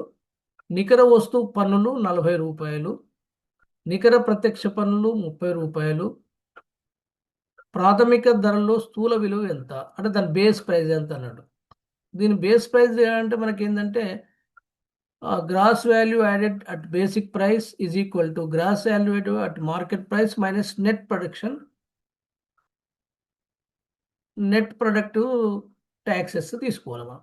దీంట్లో ఏంటి, 200 రూపాయలు మైనస్ 40 రూపాయలు ఈ నికర ఖర్చులు. ఈ 30 రూపాయలు నికర ప్రత్యక్ష పన్నులు అనేటువంటిది ఇది ఎక్కడ కూడా ఉపయోగపడదు, ఇది నాట్ నెసరీ. కానీ ఇచ్చేసి ఏం తెచ్చిందంటే మనకు ఆన్సర్ వచ్చేసి 200 మైనస్ 40 160. ఇది కరెక్ట్ ఆన్సర్. అయితే మనకు లెక్కలు వచ్చిన వాళ్ళు ఇట్లా ప్రయత్నం చేస్తే మరి నూట సార్ అరవై మార్కెట్ ప్రైస్ అన్నప్పుడు మనం డైరెక్ట్ ట్యాక్స్ తీసుకోం కదా సార్. మార్కెట్ ప్రైస్ అన్నప్పుడు డైరెక్ట్ ట్యాక్స్ తీసుకోం కదా సార్. మార్కెట్ ప్రైస్ కాదు, బేస్ ప్రైస్ అడుగుతున్నాడు. అక్కడ మార్కెట్ లో ఇచ్చాడు కదా సార్. అడిగిన ప్రశ్న ఏంటిది? బేస్ ప్రైస్ అడుగుతున్నాడు. ఇక్కడ చూసిన అడిగింది కానీ ప్రాథమిక ధరల మార్కెట్ స్థూల విలువ ఎంత అంటున్నాడు. అవును సార్. అక్కడ మార్కెట్ ప్రైస్ మెన్షన్ చేసిండు కదా సార్. మార్కెట్ ప్రైస్ ఎంత ఇచ్చిండు? మార్కెట్ ప్రైస్ ఇచ్చాడు కదా సార్, 200 అండ్ సంథింగ్. అట్లాగా శ్రీనివాస, మనకు కిరణా అవును సార్. ఇప్పుడు అయితే మార్కెట్ ప్రైస్ మెన్షన్ చేసిండు కాబట్టి మనం ప్రత్యక్ష పన్నుల జోలికి పోం కదా సార్ అంటున్నా. అవసరం లేదు, ఇక్కడ ప్రత్యక్ష పన్ను అవసరం లేదు. అదే సార్ నేను చెప్పేది అదే సార్. ఇప్పుడు ఇక్కడ not used in this calculation పెట్టిన, అందుకనే అదే సార్. అదే సార్ 20 అనేది అవసరమే లేదు. నోట్ అదే సార్. డైరెక్ట్ ట్యాక్స్ అనేటువంటిది అక్కడ యూజే లేదు. కొంచెం లాజికల్ గా ఆలోచిస్తే మార్కెట్ ప్రైస్ మెన్షన్ చేసింది కాబట్టి మనం డైరెక్ట్ ట్యాక్స్ తీసుకొని అవసరం లేదు. ఈడ 30 రాయాలి నేను. అదే సార్. ఈ 30 అనేది అవసరం లేదు. ఓకే. ఇది మీకు the theory of rational expectation forms part of, అంటే హేతుబద్ధ అంచనా అనేది మ్యాక్రో ఎకనామిక్స్ లో ఉన్నటువంటిది. దీని ఎక్కడనో మనకు దీంట్లో కూడా చూసినా మనం, ఇది నెట్ పేపర్లో కూడా కనపడ్డది. దీన్ని ఇంట్రడ్యూస్ చేసింది మాత్రం జాన్ ఎఫ్ మాత్. దీంట్లో ఏమంటే neo classical approach to micro economics, ఇది కాదు. New classical approach to micro economics, ఇది కరెక్ట్. వీళ్ళు న్యూ క్లాసికల్ ఎకనామిక్స్ సంబంధించినటువంటిది. New demand side approach to micro economics, ఇది కూడా కాదు. Neo classical approach to the continuous economics to resource allocation, ఇది కూడా కాదు.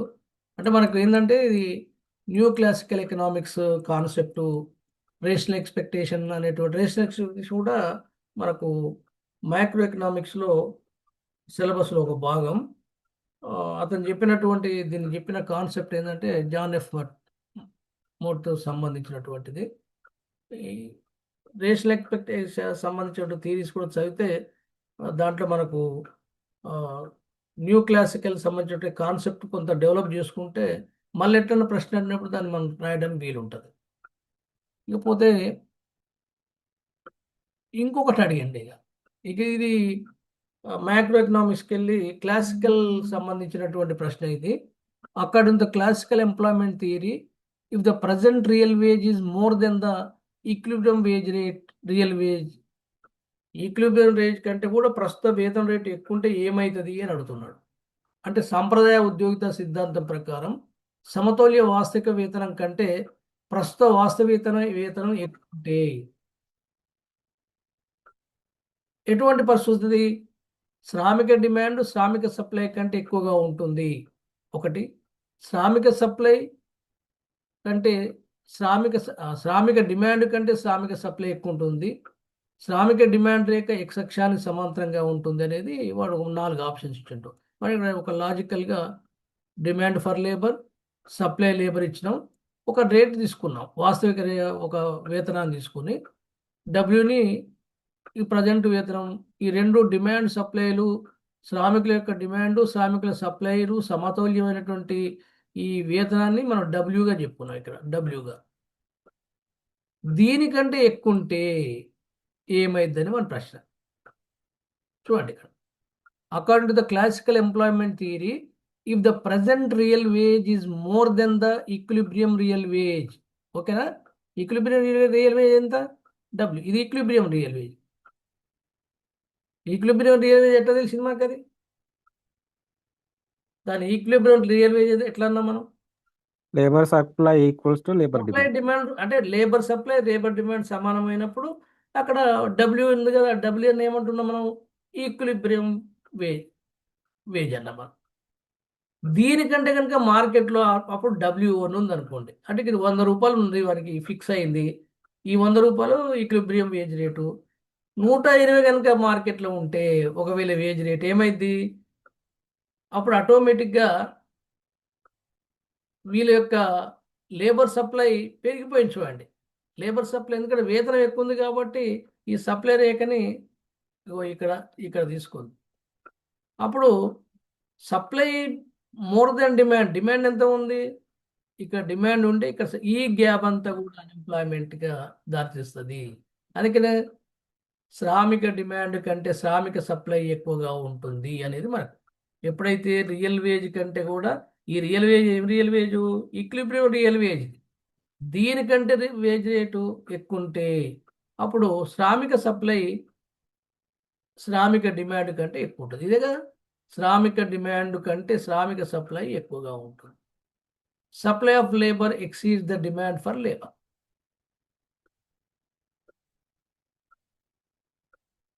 అర్థమైందా?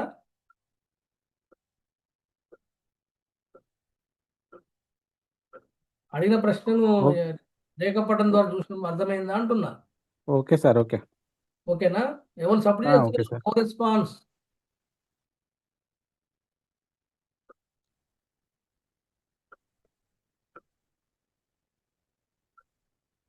నెక్స్ట్ ఇంకొకటి, ఒక నాణాన్ని గాలిలో విసిరితే వచ్చే సమాన అవకాశాల సంఖ్య.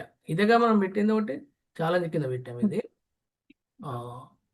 If a coin is tossed once, the possible outcomes are head and tail.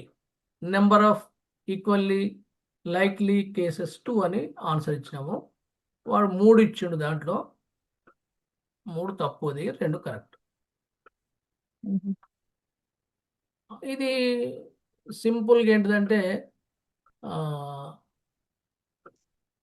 ఈ కింది వాటిలో ఎవరు సంభావిత అంచనా వేయడానికి సమూహాల నమూనాల సిద్ధాంతాన్ని త్రిభుజం రూపంలో అభివృద్ధి చేశారు అని చెప్పేసి, ఇది స్టాటిస్టిక్స్ సంబంధించినటువంటి ప్రశ్న. దీన్ని డెవలప్ చేసింది, యూజ్ చేసింది పాస్కల్. ఇది డైరెక్ట్ క్వశ్చన్. ఇక దానికి పెద్దగా డిస్కషన్ చేయాల్సిన అవసరం లేదండి. ఇంకొకటి మ్యాథమెటికల్ సంబంధించినటువంటి ఇది కూడా స్టాటిస్టిక్సే.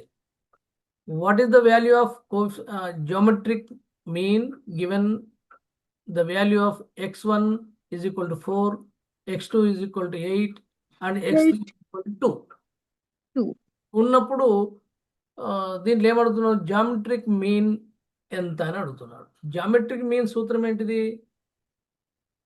n route x1 into x2 into x3 అది సూత్రం. n అంటే ఏంది? తీసుకున్నటువంటి సంఖ్యలు x1 ఒకటి, x2 ఒకటి, x3 ఒకటి, n విలువ 3 అని మనకు తెలవాలి.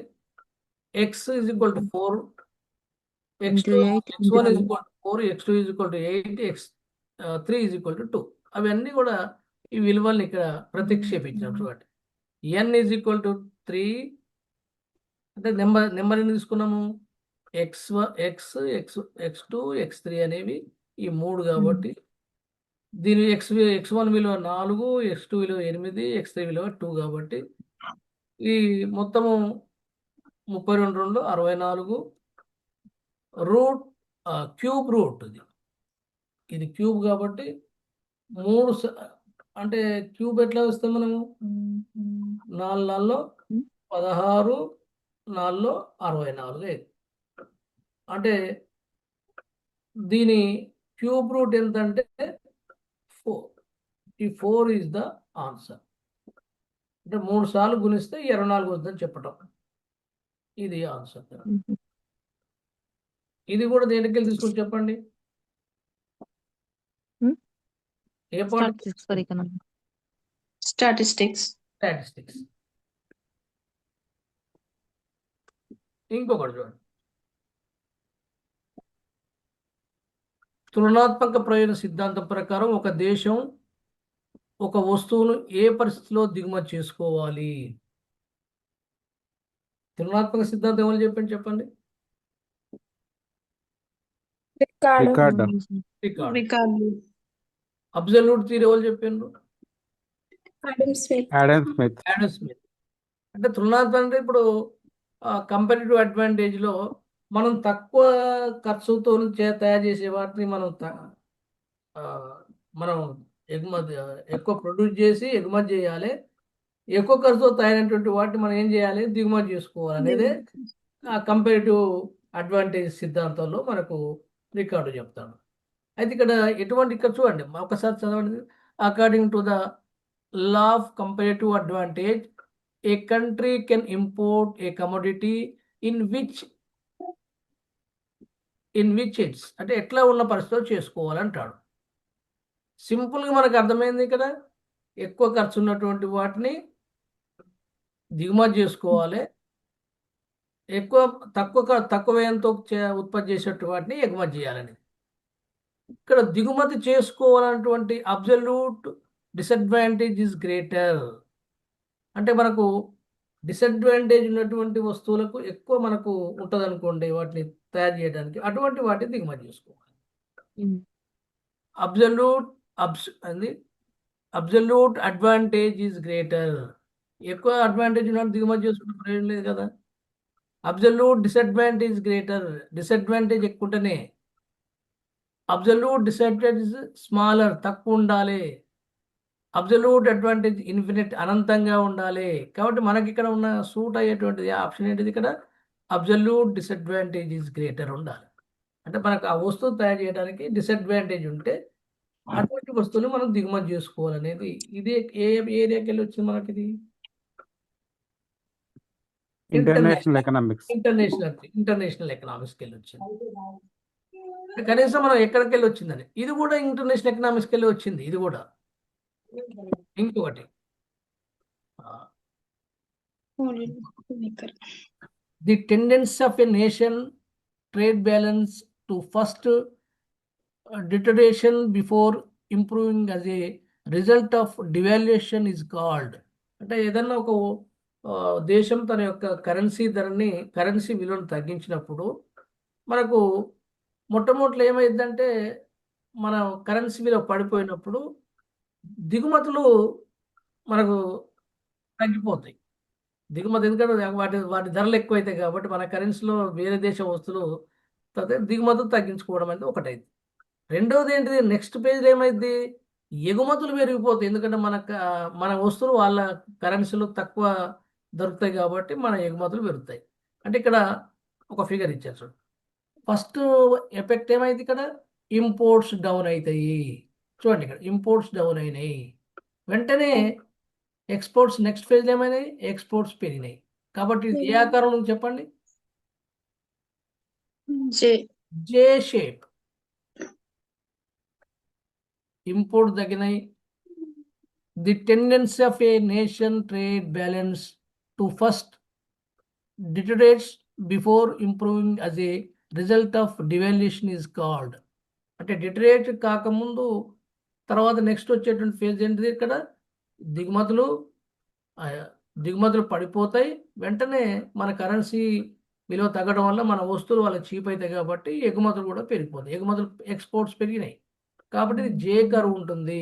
కాబట్టి జే కర్వ్ ఎఫెక్ట్ అంటుంది మనం. ఎటువంటి ఎఫెక్ట్ ఏమంటాం మనం, జే కర్వ్ ఎఫెక్ట్. జే కర్వ్ కూడా తెలుసు కదా, ఇది ఇంపోర్ట్స్ పడిపోయి ఎక్స్పోర్ట్స్ పెరగడం. ఇది కూడా ఇంటర్నేషనల్ ఎకనామిక్స్కి వెళ్ళి తీసుకోబడ్డది. ఇంకొకటి, ఇది కూడా ఇంటర్నేషనల్ ఎకనామిక్సే. ఈ క్వశ్చన్ కూడా ఇక్కడ ఏమంటున్నాడు,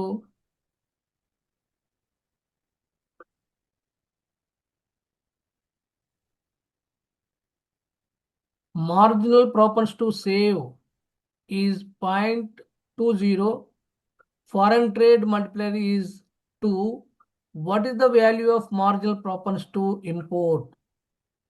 తెలుగు ఏంటిది, ఉపాంత పొదుపు ప్రవృత్తి 0.20, విదేశీ వర్తక గుణకం 2, ఉపాంత దిగుమతి ప్రవృత్తి విలువ అంటే ఇంపోర్ట్స్ యొక్క ప్రవృత్తి విలువ. ఈ సూత్రం మనకు తెలిసి ఉండాలి. కొన్ని సూత్రాలు మనకు ఇట్లా ప్రాక్టీస్ చేసేటప్పుడు తెలిసిపోతుంటాయి. కేఎఫ్ అంటే అని చెప్పగలుగుతారా, దీని అర్థమైంది? Foreign trade multiplier. ఎఫ్ అంటే, కే అంటే ఏంటి చెప్పండి అసలు? మల్టిప్లయర్. ఎఫ్ అంటే ఏంటి? ఫారెన్ ట్రేడ్ మల్టిప్లయర్, విదేశీ గుణకం అంటాం కదా. మనకు ఏం కనుక్కోమంటాం, marginal propensity to save 0.20, foreign trade multiplier is 2. What is the value of marginal propense to import? Import కనుక్కోమంటున్నాడు. అంటే ఉపాంత దిగుమతి ప్రవృత్తి విలువ ఎంతో కనుక్కోమంటున్నాడు. మనకు సూత్రం ఏం తెలుసు అంటే foreign trade multiplier is equal to 1/1 MPS plus MPM. MPS ఏంది? మార్జినల్ ప్రాపన్స్ టు సేవ్, మనకు విలువ ఇచ్చిండు. మార్జినల్ ప్రాపన్స్ టు ఇంపోర్ట్ మనకు కావాలి. మనకి ఏమి ఇచ్చిండు? కే కూడా ఇచ్చిండు. కే ఇచ్చిండా ఇవ్వలేదా? కే ఎంత? 2. ఎంపీఎస్ ఎంత? 0.5. 0.20. మనం ఏం కనుక్కోవాలి? ఎంపీఎం కనుక్కోవాలి. ఎంపీఎం అంటే అర్థం ఏంటిది? Marginal Marginal profitability to of import. import. ఇక వాటిని మనం ఆ విలువలు ప్రతిక్షేపిస్తే మనకు ఆ విలువ వచ్చేస్తుంది. చూడండి ఇక్కడ సబ్స్టిట్యూట్ ద వాల్యూ. కే విలువ ఎంత? 2నే కదా, ఇది కదా, కరెక్టే కదా. 1/0.2 MPS is equal to 0.2 plus MPM. MPM అంటే ఏంది? Marginal properties to import. మనం తీసుకొచ్చాం. Marginal properties to import 0.2 plus marginal properties to import. ఈ 2 తీసుకు 1/2 దీని విలువ చేస్తే 0.5 minus 0.2 is equal to MPM is equal to 0.3. సూత్రాలు దీంట్లో మీరు సబ్స్టిట్యూట్ చేస్తే ఆటోమేటిక్ ఇది వస్తుంది. ఇక్కడ చూడండి 0.3 అంటే ఇక్కడ సున్నాలు పెట్టుకోవచ్చు కదా, దగ్గర ఎన్ని సున్నాలే పెట్టుకోవచ్చు. వాడు ఏమి ఇచ్చిండు? 0.30 ఇచ్చిండు. 30. ఇది ఆన్సర్. ఇది కూడా ఎక్కడికి వెళ్ళి తీసుకున్నాడు? ఇంటర్నేషనల్ ఎకనామిక్స్కి వెళ్ళి తీసుకున్నాడు. అయితే ఇవి సూత్రాలు మనకు అవసరాన్ని బట్టి 10-12 సూత్రాల కంటే ఎక్కువ లేవు. ఆ 10-12 సూత్రాలు కూడా మీరు ప్రాక్టీస్ మీద అవసరాన్ని బట్టి ఒక నోట్బుక్ తయారు చేసుకొని లెక్కలన్నీ కూడా ఒక దగ్గరకు వచ్చేటట్టు చూసుకోండి. ఇప్పటి నుంచి ప్రాక్టీస్ చేస్తే మనకు దాన్ని మ్యాథమెటికల్ కానీ స్టాటిస్టిక్స్ కానీ పెద్ద కష్టం ఏం కాదు. మనం దాన్ని కొద్దిగా శ్రద్ధ పెట్టి వింటుండాలి. ఇంకొక 2-3 చేద్దాం. ఇది కూడా చాలా ఈజీ క్వశ్చన్ ఇది. Which of the following is not a reason for market failure? అంటే మార్కెట్ వైఫల్యానికి కారణం కాంది ఏందని అడుగుతున్నాడు. ఏకస్వామ్యం ఉండడం, బహిర్గతాలు, ఉచిత స్వారీ సంబంధించిన ఫ్రీ రైడ్ ప్రాబ్లం, ఈ 3 కూడా ఎన్విరాన్మెంటల్ సంబంధించినటువంటి వాటి దాంట్లో మార్కెట్ ఫెయిల్యూర్కి ఒక కారణం ఇది. కానీ సంపూర్ణ పోటీ ఉండటం అనేది కాదు. సంపూర్ణ పోటీ ఉంటే మార్కెట్ ఫెయిల్యూర్ ఉండదు. సంపూర్ణ పోటీ అంటే ఇటు ఉత్పత్తిదారులు కానీ వినియోగదారులు కానీ సంపూర్ణంగా వాటికి నాలెడ్జ్ ఉండటం కానీ వస్తువుల ధరలు కానీ ఎప్పుడైనా కానీ మార్కెట్ ఫెయిల్యూర్ ఎప్పుడైందంటే ఒకవేళ మోనోపాలీ పవర్స్ ఉన్నా కానీ మార్కెట్ ఫెయిల్యూర్ ఉంటుంది. వాడు లబ్ధి పొందుతాడు. బహిర్గతాలు అంటే ఎక్స్టర్నాలిటీస్, కొన్ని వాయు కాలుష్యము, ధ్వని కాలుష్యం లాంటివి కొన్ని ఎక్స్టర్నాలిటీస్ వస్తాయి. తర్వాత అందరికీ ఫ్రీగా దొరికితే విచ్చలవిడిగా వాడుకుంటారు. దాన్ని విచ్చలవిడి వాడుకొని ఎవరికి దాని మీద యాజమాన్యం లేకపోతే ట్రాజడీ ఆఫ్ కామన్స్ దాని మీద ఒక ప్యాసేజ్ ఇచ్చి మీకు 5 క్వశ్చన్లు ఇచ్చాడు నెట్లో. ట్రాజడీ ఆఫ్ కామన్స్కి వెళ్ళి ఒక ప్యాసేజ్ ఒక 10 లైన్స్ ఇచ్చి దాంట్లో ఉన్నట్టు క్వశ్చన్స్ ఇది ఎవరు చెప్పిండ్రు అంటే దాంట్లో డైరెక్ట్ ఉండవు ప్రశ్నలు, కానీ మనకు ఆ సెంటెన్స్ కనుక చదివితే దాని కాన్సెప్ట్ కనుక తెలిస్తే ఆ ప్రశ్నలకు జవాబులు వస్తాయి. నెట్లో అడిగిండు. దీంట్లో నేను చూడలేదు, ఇది చివరిదాకా చూడలేదు పేపర్ని. దీంట్లో ఎట్లా అడిగిలో చూద్దాం. ఇది సంపూర్ణ పోటీ ఉండడం అనేటువంటిది మార్కెట్ ఫెయిల్యూర్కు నాట్ ఎ రీజన్. ఇది డైరెక్ట్గా మనం పికప్ చేయొచ్చు. ఇంకొకటి కూడా, ఇది కూడా పెద్ద కష్టమైంది ఏం కాదు. ఈ క్రింది వాటిలో ఏది ప్రభుత్వ బడ్జెట్లో రాబడి వ్యయము? రాబడి వ్యయం అంటే ఇక్కడ ఏంది? Which of the following is a component of revenue expenditure in the government budget? Revenue expenditure అనేటువంటి దాంట్లో ఈ బడ్జెట్లో ఏది కరెక్ట్? ఒకటి చూడండి, ఒక పాఠశాల భవన నిర్మాణానికి అయ్యే వ్యయం. పాఠశాల ఇన్ఫ్రాస్ట్రక్చర్ అనేది అది రెవెన్యూ వ్యయం కాదు, అది భవిష్యత్తు కాలంలో కూడా ఉపయోగపడుతుంది కాబట్టి అది కూడా కాదు. ప్రభుత్వ ఉద్యోగాల జీతాల చెంపు, ఎంప్లాయీస్కి అందరూ కూడా జీతాలు ఇవ్వాలి కాబట్టి ఇది రెవెన్యూ వ్యయం కిందనే వస్తుంది. ఇంకా చూద్దాం, ప్రభుత్వ రంగ సంస్థ నుంచి వచ్చే మిగులు, అది సర్ప్లస్ కాబట్టి అది కూడా రెవెన్యూ వ్యయం కాదు. నీటిపారుదల ప్రాజెక్ట్ నిర్మాణ వ్యయం, అది లాంగ్ రన్ డ్యూరేస్తోని మనం ప్రాజెక్టులు నిర్మాణం చేస్తాం కాబట్టి అది ప్రభుత్వ బిల్డింగ్స్ కానీ ఇరిగేషన్ ప్రాజెక్టు కానీ అవి రెవెన్యూ వ్యయం కింద రాదు. ఒక ప్రభుత్వ ఉద్యోగుల జీతాలు మాత్రం రెవెన్యూ వ్యయం కింద వస్తుంది కాబట్టి ఇది కూడా చాలా సులభమైనటువంటి క్వశ్చన్. మనం ఈజీగా దీన్ని పికప్ చేయొచ్చు. ఇది పబ్లిక్ ఎకనామిక్స్కి వెళ్ళి వచ్చిన ప్రశ్న. బడ్జెట్ కేటాయింపులు, రెవెన్యూ సంబంధించిన. ఇక తర్వాత ఇది కూడా పబ్లిక్ ఎకనామిక్సే. 66 కూడా ఆధారం వద్ద వసూలు చేసే పన్ను అంటే బేస్ లెవెల్లో ట్యాక్స్ కలెక్టెడ్ అట్ సోర్సు దగ్గరనే ట్యాక్స్ కలెక్ట్ చేస్తే దాన్ని ఏమంటాము అంటే పరోక్ష పన్ను. రెండవది అమ్మకందారు చెల్లిస్తాడు, ప్రత్యక్ష పన్ను ఉత్పత్తిదారు చెల్లిస్తాడు. అంటే మనకు సోర్స్ దగ్గర మనకు ఎంప్లాయీ మనకు వచ్చిన ఇన్కమ్ బట్టి మనం పన్ను వసూలు చేసినాం అనుకోండి. తర్వాత డైరెక్ట్గా చేసేటువంటి ట్యాక్స్ అవన్నీ కూడా సోర్స్ దగ్గర కాబట్టి డైరెక్ట్ ట్యాక్స్ అనేది ఇది కూడా పబ్లిక్ ఎకనామిక్స్కి వెళ్ళి వచ్చినటువంటిది. తర్వాత ఇది కూడా ఇంకొక సులభమైన క్వశ్చన్ ఏంటంటే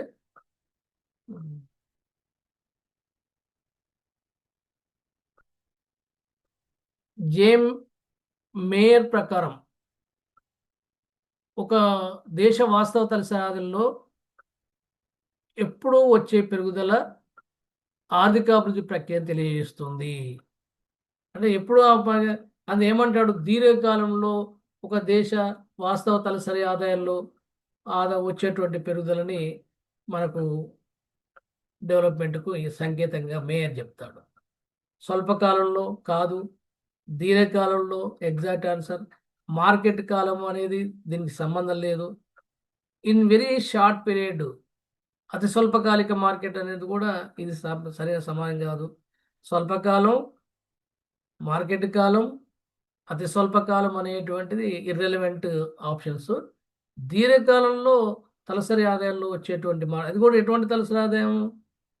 మేయర్ ప్రకారము వాస్తవ తలసరి ఆదాయంలో వచ్చేటువంటి మార్పే డెవలప్మెంట్కు సంకేతంగా చెప్తాడు. ఇది ఇంకో క్వశ్చను. తర్వాత దీంతోని 68 అవుతున్నాయి. ఇంకొక 2 ప్రశ్నలు చెప్పుకుందాం. According to Rostow stages theory, which of the following stage is considered as an era of consumer sovereignty? రోస్టో 5 దశలు చెప్పిండు. ఆ 5 దశల్లో ఏ దశ వినియోగదారుడు సార్వభౌమత్వాధికారం ఉంటుంది అంటే సూపర్ పవర్, వాడు బాగా చాలా సంతోషంగా ఉంటాడు అంటే ఎక్కువ వస్తువులు ఉపయోగించేది కదా. కాదు, కన్జ్యూమర్ సావరెంటీ అంటే ఎక్కువ వస్తువులు ఉపయోగించినప్పుడే. ఎటువంటిది అని చెప్తాడంటే ప్లవన దశ అంటాడు. అంటే టేక్ ఆఫ్ స్టేజ్లో విపరీతంగా వస్తువులు ఏం కన్జంప్షన్ చేయడు, కానీ ఆర్థిక అభివృద్ధికి కావలసినటువంటి అన్ని హంగులు సమకూరుతాయి అనేది టేక్ ఆఫ్ స్టేజ్. అసలు మరి ఇక్కడ మనం 5 స్టేజెస్ ఉన్నాయి దాంట్లో. డ్రైవ్ టు మెచ్యూరిటీ స్టేజ్ అంటే మెచ్యూర్కు సిద్ధమైనటువంటి స్టేజ్ ఒకటి. ప్లవన దశకు ముందు దశ ప్రీ టేక్ ఆఫ్ స్టేజ్, ప్లవన దశకు రాకముందు ఉన్నటువంటి దశ ఇంకొకటి. తర్వాత 4వది ఏం చెప్తాడు, ఎక్కువ సామూహిక వినియోగ దశ, హై మాస్ కన్జంప్షన్ స్టేజ్ అంటాడు. దాన్ని age of high mass consumption, అది కరెక్ట్ ఆన్సర్. దాంట్లో ఎక్కువ వినియోగ వస్తువులు వస్తాయి. దాంట్లో ఉన్నటువంటి దశలు కూడా మనకు తెలిసి ఉండాలి. ఒకటి ఏంటిది, హై మాస్ కన్జంప్షన్ స్టేజ్లో ఎటువంటిది అంటే ఇన్కమ్ లెవెల్స్ ఆర్ హై, అందరి ఆదాయాలు ఎక్కువ ఉంటాయి. ప్రొడక్షన్ సంబంధించినటువంటి దాని ఏంటంటే క్యాపిటల్ గూడ్స్కి వెళ్ళి షిఫ్ట్ అవుతుంది కన్జ్యూమర్ గూడ్స్కు. అప్పటికి విపరీతంగా డెవలప్మెంట్ జరిగి ప్రొడక్షన్ షిఫ్ట్ ఎక్కడికి వెళ్ళేది అంటే from capital goods to consumer గూడ్స్కి వస్తుంది. కన్జ్యూమర్ గూడ్స్ వచ్చినప్పుడు వినియోగదారులకు ఎక్కువ వస్తువులు లభిస్తాయి. ఇంకోటి ఏంటంటే కన్జంప్షన్ ఈ పీరియడ్లో డామినేట్ ద ఎకానమీ అంటే మొత్తం కన్జ్యూమర్ ప్రిఫరెన్సెస్కి దీనికి ప్రాధాన్యత ఇవ్వబడతాయి. ఈ 5 స్టేజ్లు కూడా మనం తెలిసి ఉండాలి. ఏ స్టేజ్ ఏమవుతుందో కూడా మనకు అర్థం కావాలి. ఒకటి ట్రెడిషనల్ సొసైటీ, సాంప్రదాయ సమాజం అంటే అక్కడ పెద్ద డెవలప్మెంట్ ఉండదు. రెండవది ఏంది, pre condition for take off stage stage take off stage కావాల్సినటువంటి ప్రాథమికమైనటువంటి సౌకర్యాలు మెరుగవడం. మూడో దశ ఏంది? టేక్ ఆఫ్ స్టేజ్ ప్లవన దశకు చేరుకోవడం. ఇది రోస్టో సిద్ధాంత స్టేజ్లో ఇది చాలా ఇంపార్టెంట్ స్టేజ్ ప్లవన దశ అనేది. ప్లవన దశ ఏంటంటే ఇక ఆర్థికాభివృద్ధికి కావాల్సినటువంటి అన్ని హంగులు సమకూర్చున్నటువంటి స్టేజ్ని టేక్ ఆఫ్ అంటాం. Take off stage. ఇప్పుడు ఒక విమానం కనుక ల్యాండ్ మీదకి వెళ్ళి చిన్నగా టేక్ ఆఫ్ అయిందంటే అర్థమైంది ఎగిరినటువంటి ఆ భూమాకర్షణ భూమి నుంచి ల్యాండ్ అయ్యి పైకి వెళ్ళేటప్పుడు దాన్ని టేక్ ఆఫ్ అంటాం. ల్యాండింగ్ అంటే దిగటం అంటాము. టేక్ ఆఫ్ అంటే పైకి ఎగరడం. అంటే ఆర్థికాభివృద్ధికి కావాల్సినటువంటి అన్ని వనరులన్నీ కూడా ఆర్థిక వ్యవస్థలో సమకూరినటువంటి సిచ్యువేషన్ని మనం టేక్ ఆఫ్ అంటాము. తర్వాత డ్రైవ్ టు మెచ్యూరిటీ అంటే పరిపక్వ దశకి వెళ్ళి మెచ్యూరిటీ లెవెల్కి వెళ్ళి ప్లవన దశకి వెళ్ళి మెచ్యూరిటీ లెవెల్కి వెళ్ళిపోవడం 4వ దశ. 5వ దశలో age of high mass consumption. Capital గూడ్స్కి వెళ్ళి ఎక్కువగా కన్జ్యూమర్ గూడ్స్కు ప్రిఫరెన్స్ ఇచ్చి బ్రహ్మాండటువంటి కన్జ్యూమర్ ప్రిఫరెన్సెస్ పెరుగుతాయి అనేటువంటిది ఇతడు తన సిద్ధాంతం చెప్తాడు. అన్ని స్టేజెస్ కూడా మనకు తెలిసి ఉండాలి. తర్వాత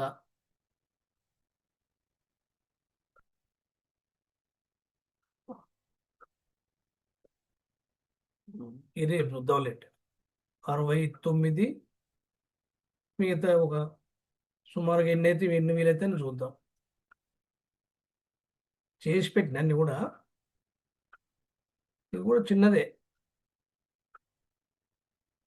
మీకు ఎన్ని అయితే మీకు అది పంపిస్తాను. దాన్ని నోట్ లాగా చేసుకొని మనం చెప్పిన దాన్ని కూడా ఈ క్రింది వాళ్ళు ఎవరు అంతర్గత వృద్ధి నమూనాను ప్రతిపాదించారు అంటే ఇండోజియస్ గ్రోత్ అని చెప్పేసి. అంతర్గత వనరులు అంటే అదే ఆర్థిక వనరులతోని అభివృద్ధి చెందడం అనేటువంటి దాన్ని ఎవరు చెప్పిండంటే రోమర్ అనేటువంటి పాల్ రోమర్ అనేటువంటి వ్యక్తి చెప్పిండు. దీంట్లో ఇండోజియస్ గ్రోత్ మోడల్ అని చెప్పేసి 1980లో చెప్పినటువంటిది. Economic growth from internal factors like technology, తర్వాత హ్యూమన్ క్యాపిటల్, తర్వాత ఇన్నోవేషన్స్, నాలెడ్జ్, ఇవన్నీ కూడా ఇంటర్నల్ స్కోర్స్ ద్వారా పాల్ రోమర్ అనేటువంటి వ్యక్తి చెప్పిండని. ఇది కూడా మనకు కాన్సెప్ట్ తెలిసి అది ఎవరు చెప్పిందో తెలిస్తే ఆ సిద్ధాంతం అతను గ్రోత్ మోడల్లో ఇది గ్రోత్ మోడల్కి వెళ్ళి తీసుకున్నటువంటిది. ఇది అంటే గ్రోత్ అండ్ డెవలప్మెంట్కి వచ్చినటువంటి మేయర్ సంబంధించినటువంటి వచ్చిన కూడా అక్కడికి వెళ్ళి వచ్చినటువంటిదే. సార్ కాల్డార్ కూడా చెప్తారు కదా సార్ ఎండోజీనియస్ గురించి. ఉన్నా అంటే కాల్డర్ దీంట్లో పెట్టి ఇచ్చిందా? ఇచ్చింది సార్. దీనిలో వచ్చిందా? కాల్డర్ ఉందా? ఉన్నారు సార్. నికోలస్ కాల్డారు ఇంకే సెన్స్ చెప్పినది. ఇది నేను దాంట్లో చూసిన బుక్లో చూసి రాసినది. చూద్దాం, అది కూడా చూద్దాం. మళ్ళీ కాల్డార్ కూడా ఆయన ఇట్లా ఏ లెవెల్లో చెప్పిన చూద్దాం. ఇకపోతే the primary objective of monetary policy in India is to maintain price stability keeping in mind the objective of. అంటే మన భారతదేశంలో మానిటరీ పాలసీ అంటే ద్రవ్య విధానం. దాని యొక్క ప్రాథమిక ఉద్దేశం ఏంటంటే ఈ ధరల స్థిరత్వం సాధించడం అనేటువంటిది మానిటరీ పాలసీ. అంటే ధరలు పెరగడం కానీ తగ్గడం కాకుండా స్థిరంగా ఉండాలి. ఏ ఉద్దేశంతో దాని మెయిన్ ఆబ్జెక్ట్ ఏంది అనేది దీంట్లో ఉన్నటువంటి అంటే ఉద్యోగిత కల్పించడం, మారకం రేటు కోసమా, ఆర్థిక వృద్ధి కోసమా, సామాజిక అసమానతల కోసమా అనేది ఇది క్లియర్గా ఎకనామిక్ గ్రోత్ కోసం ఈ స్టాబిలిటీని సాధించాలనేటువంటిది. ఇంకొక ప్రశ్న, ఇది మళ్ళీ ఇటువంటిది అడగపోవచ్చు. మళ్ళీ లేటెస్ట్ ఏంటంటే 31st మార్చ్ వరకు ది ఇన్ఫ్లేషన్ రేట్ ఇండియా ఎంతవరకు దాని టార్గెట్ పెట్టిండ్రు అంటే 4% పెట్టారు వాళ్ళు. మనకు ఏది ఇన్ఫ్లేషన్ రేట్ 4% పెడితే దీనికి ఇంకేం పెట్టిండ్రు, దీని రేంజ్ ఏంటంటే యాక్సెప్టబుల్ బాండ్ అంటాం దీన్ని మనం. అంటే టాలరెన్స్ బాండ్ అంటాం మనం. టాలరెన్స్ అంటే సహించే రేట్ అంటాం కదా. +or-2 4% +or-2 అంటే అది 2 ఎక్కువ కావచ్చు, 2 తక్కువ కావచ్చు. అంటే 4 కంటే 2 ఎక్కువ అంటే 6, 4 కంటే 2 తక్కువ అంటే 2. అంటే ఏ మధ్యలో ఉండాలి? Range between 6% to 2%. అట్లా ఉండొచ్చు. ఈ 6 to 2% అనే దాన్ని ఇక్కడ మనకి ఎక్కడ లేదు. కానీ అందుకని ఏమన్నాం 4 ± 2 అది correct answer. Tolerance bond is 4% ± 2. ఈ ప్లస్ బై మైనస్ అంటే ఇది +r-2 చూడండి 4% +r-2 ఇది కరెక్ట్ ఆన్సర్. మనకు మార్చి 26 వరకల్లా ఇన్ఫ్లేషన్ రేట్ ఎంత ఉండొచ్చు అంటే 4 కంటే 2 ఎక్కువ కావచ్చు, 2 తక్కువ, అంటే +r-2 అనేది ఇది ఇంకొక ఆన్సర్. తర్వాత మీకు కోస్ థియరం, రొనాల్డ్ కోస్ థియరం సంబంధించినటువంటిది ఎన్విరాన్మెంటల్ సైన్స్కి వెళ్ళినటువంటిది. ఈ ఎన్విరాన్మెంటల్లో ఒకవేళ ప్రాపర్టీ రైట్స్ గురించి చెప్తాడు ఇతను. ప్రాపర్టీ రైట్స్ చెప్పినప్పుడు ఈ కోస్ థియరంలో ఎవరు చెప్పిండ్రు అనేటువంటిది అంతా కూడా అది కోస్ థియరమే. ఇక్కడ కోస్ అని మాత్రమే ఉంది, రొనాల్డ్ హెచ్ కోస్. ఇది ఎన్విరాన్మెంట్కి వెళ్ళి తీసుకున్నటువంటి ప్రశ్న. ఇక్కడ ఏంది, as per which of the following theorem market inefficiencies arising from externalities can be resolved by private individuals for mutual benefit through bargaining given other things. ఇది కోస్ థియరంలో మనం చాలా సందర్భాల్లో ఈ సిద్ధాంతం చెప్పుకుంటాం. ఇది కూడా చాలా ఇంపార్టెంట్. కోస్ థియరంలో ఒక క్వశ్చన్ ప్రతిసారి కూడా వస్తుంది. మనం దాంట్లో కోస్ థియరంలో ఎన్విరాన్మెంటల్లో చూడొచ్చు.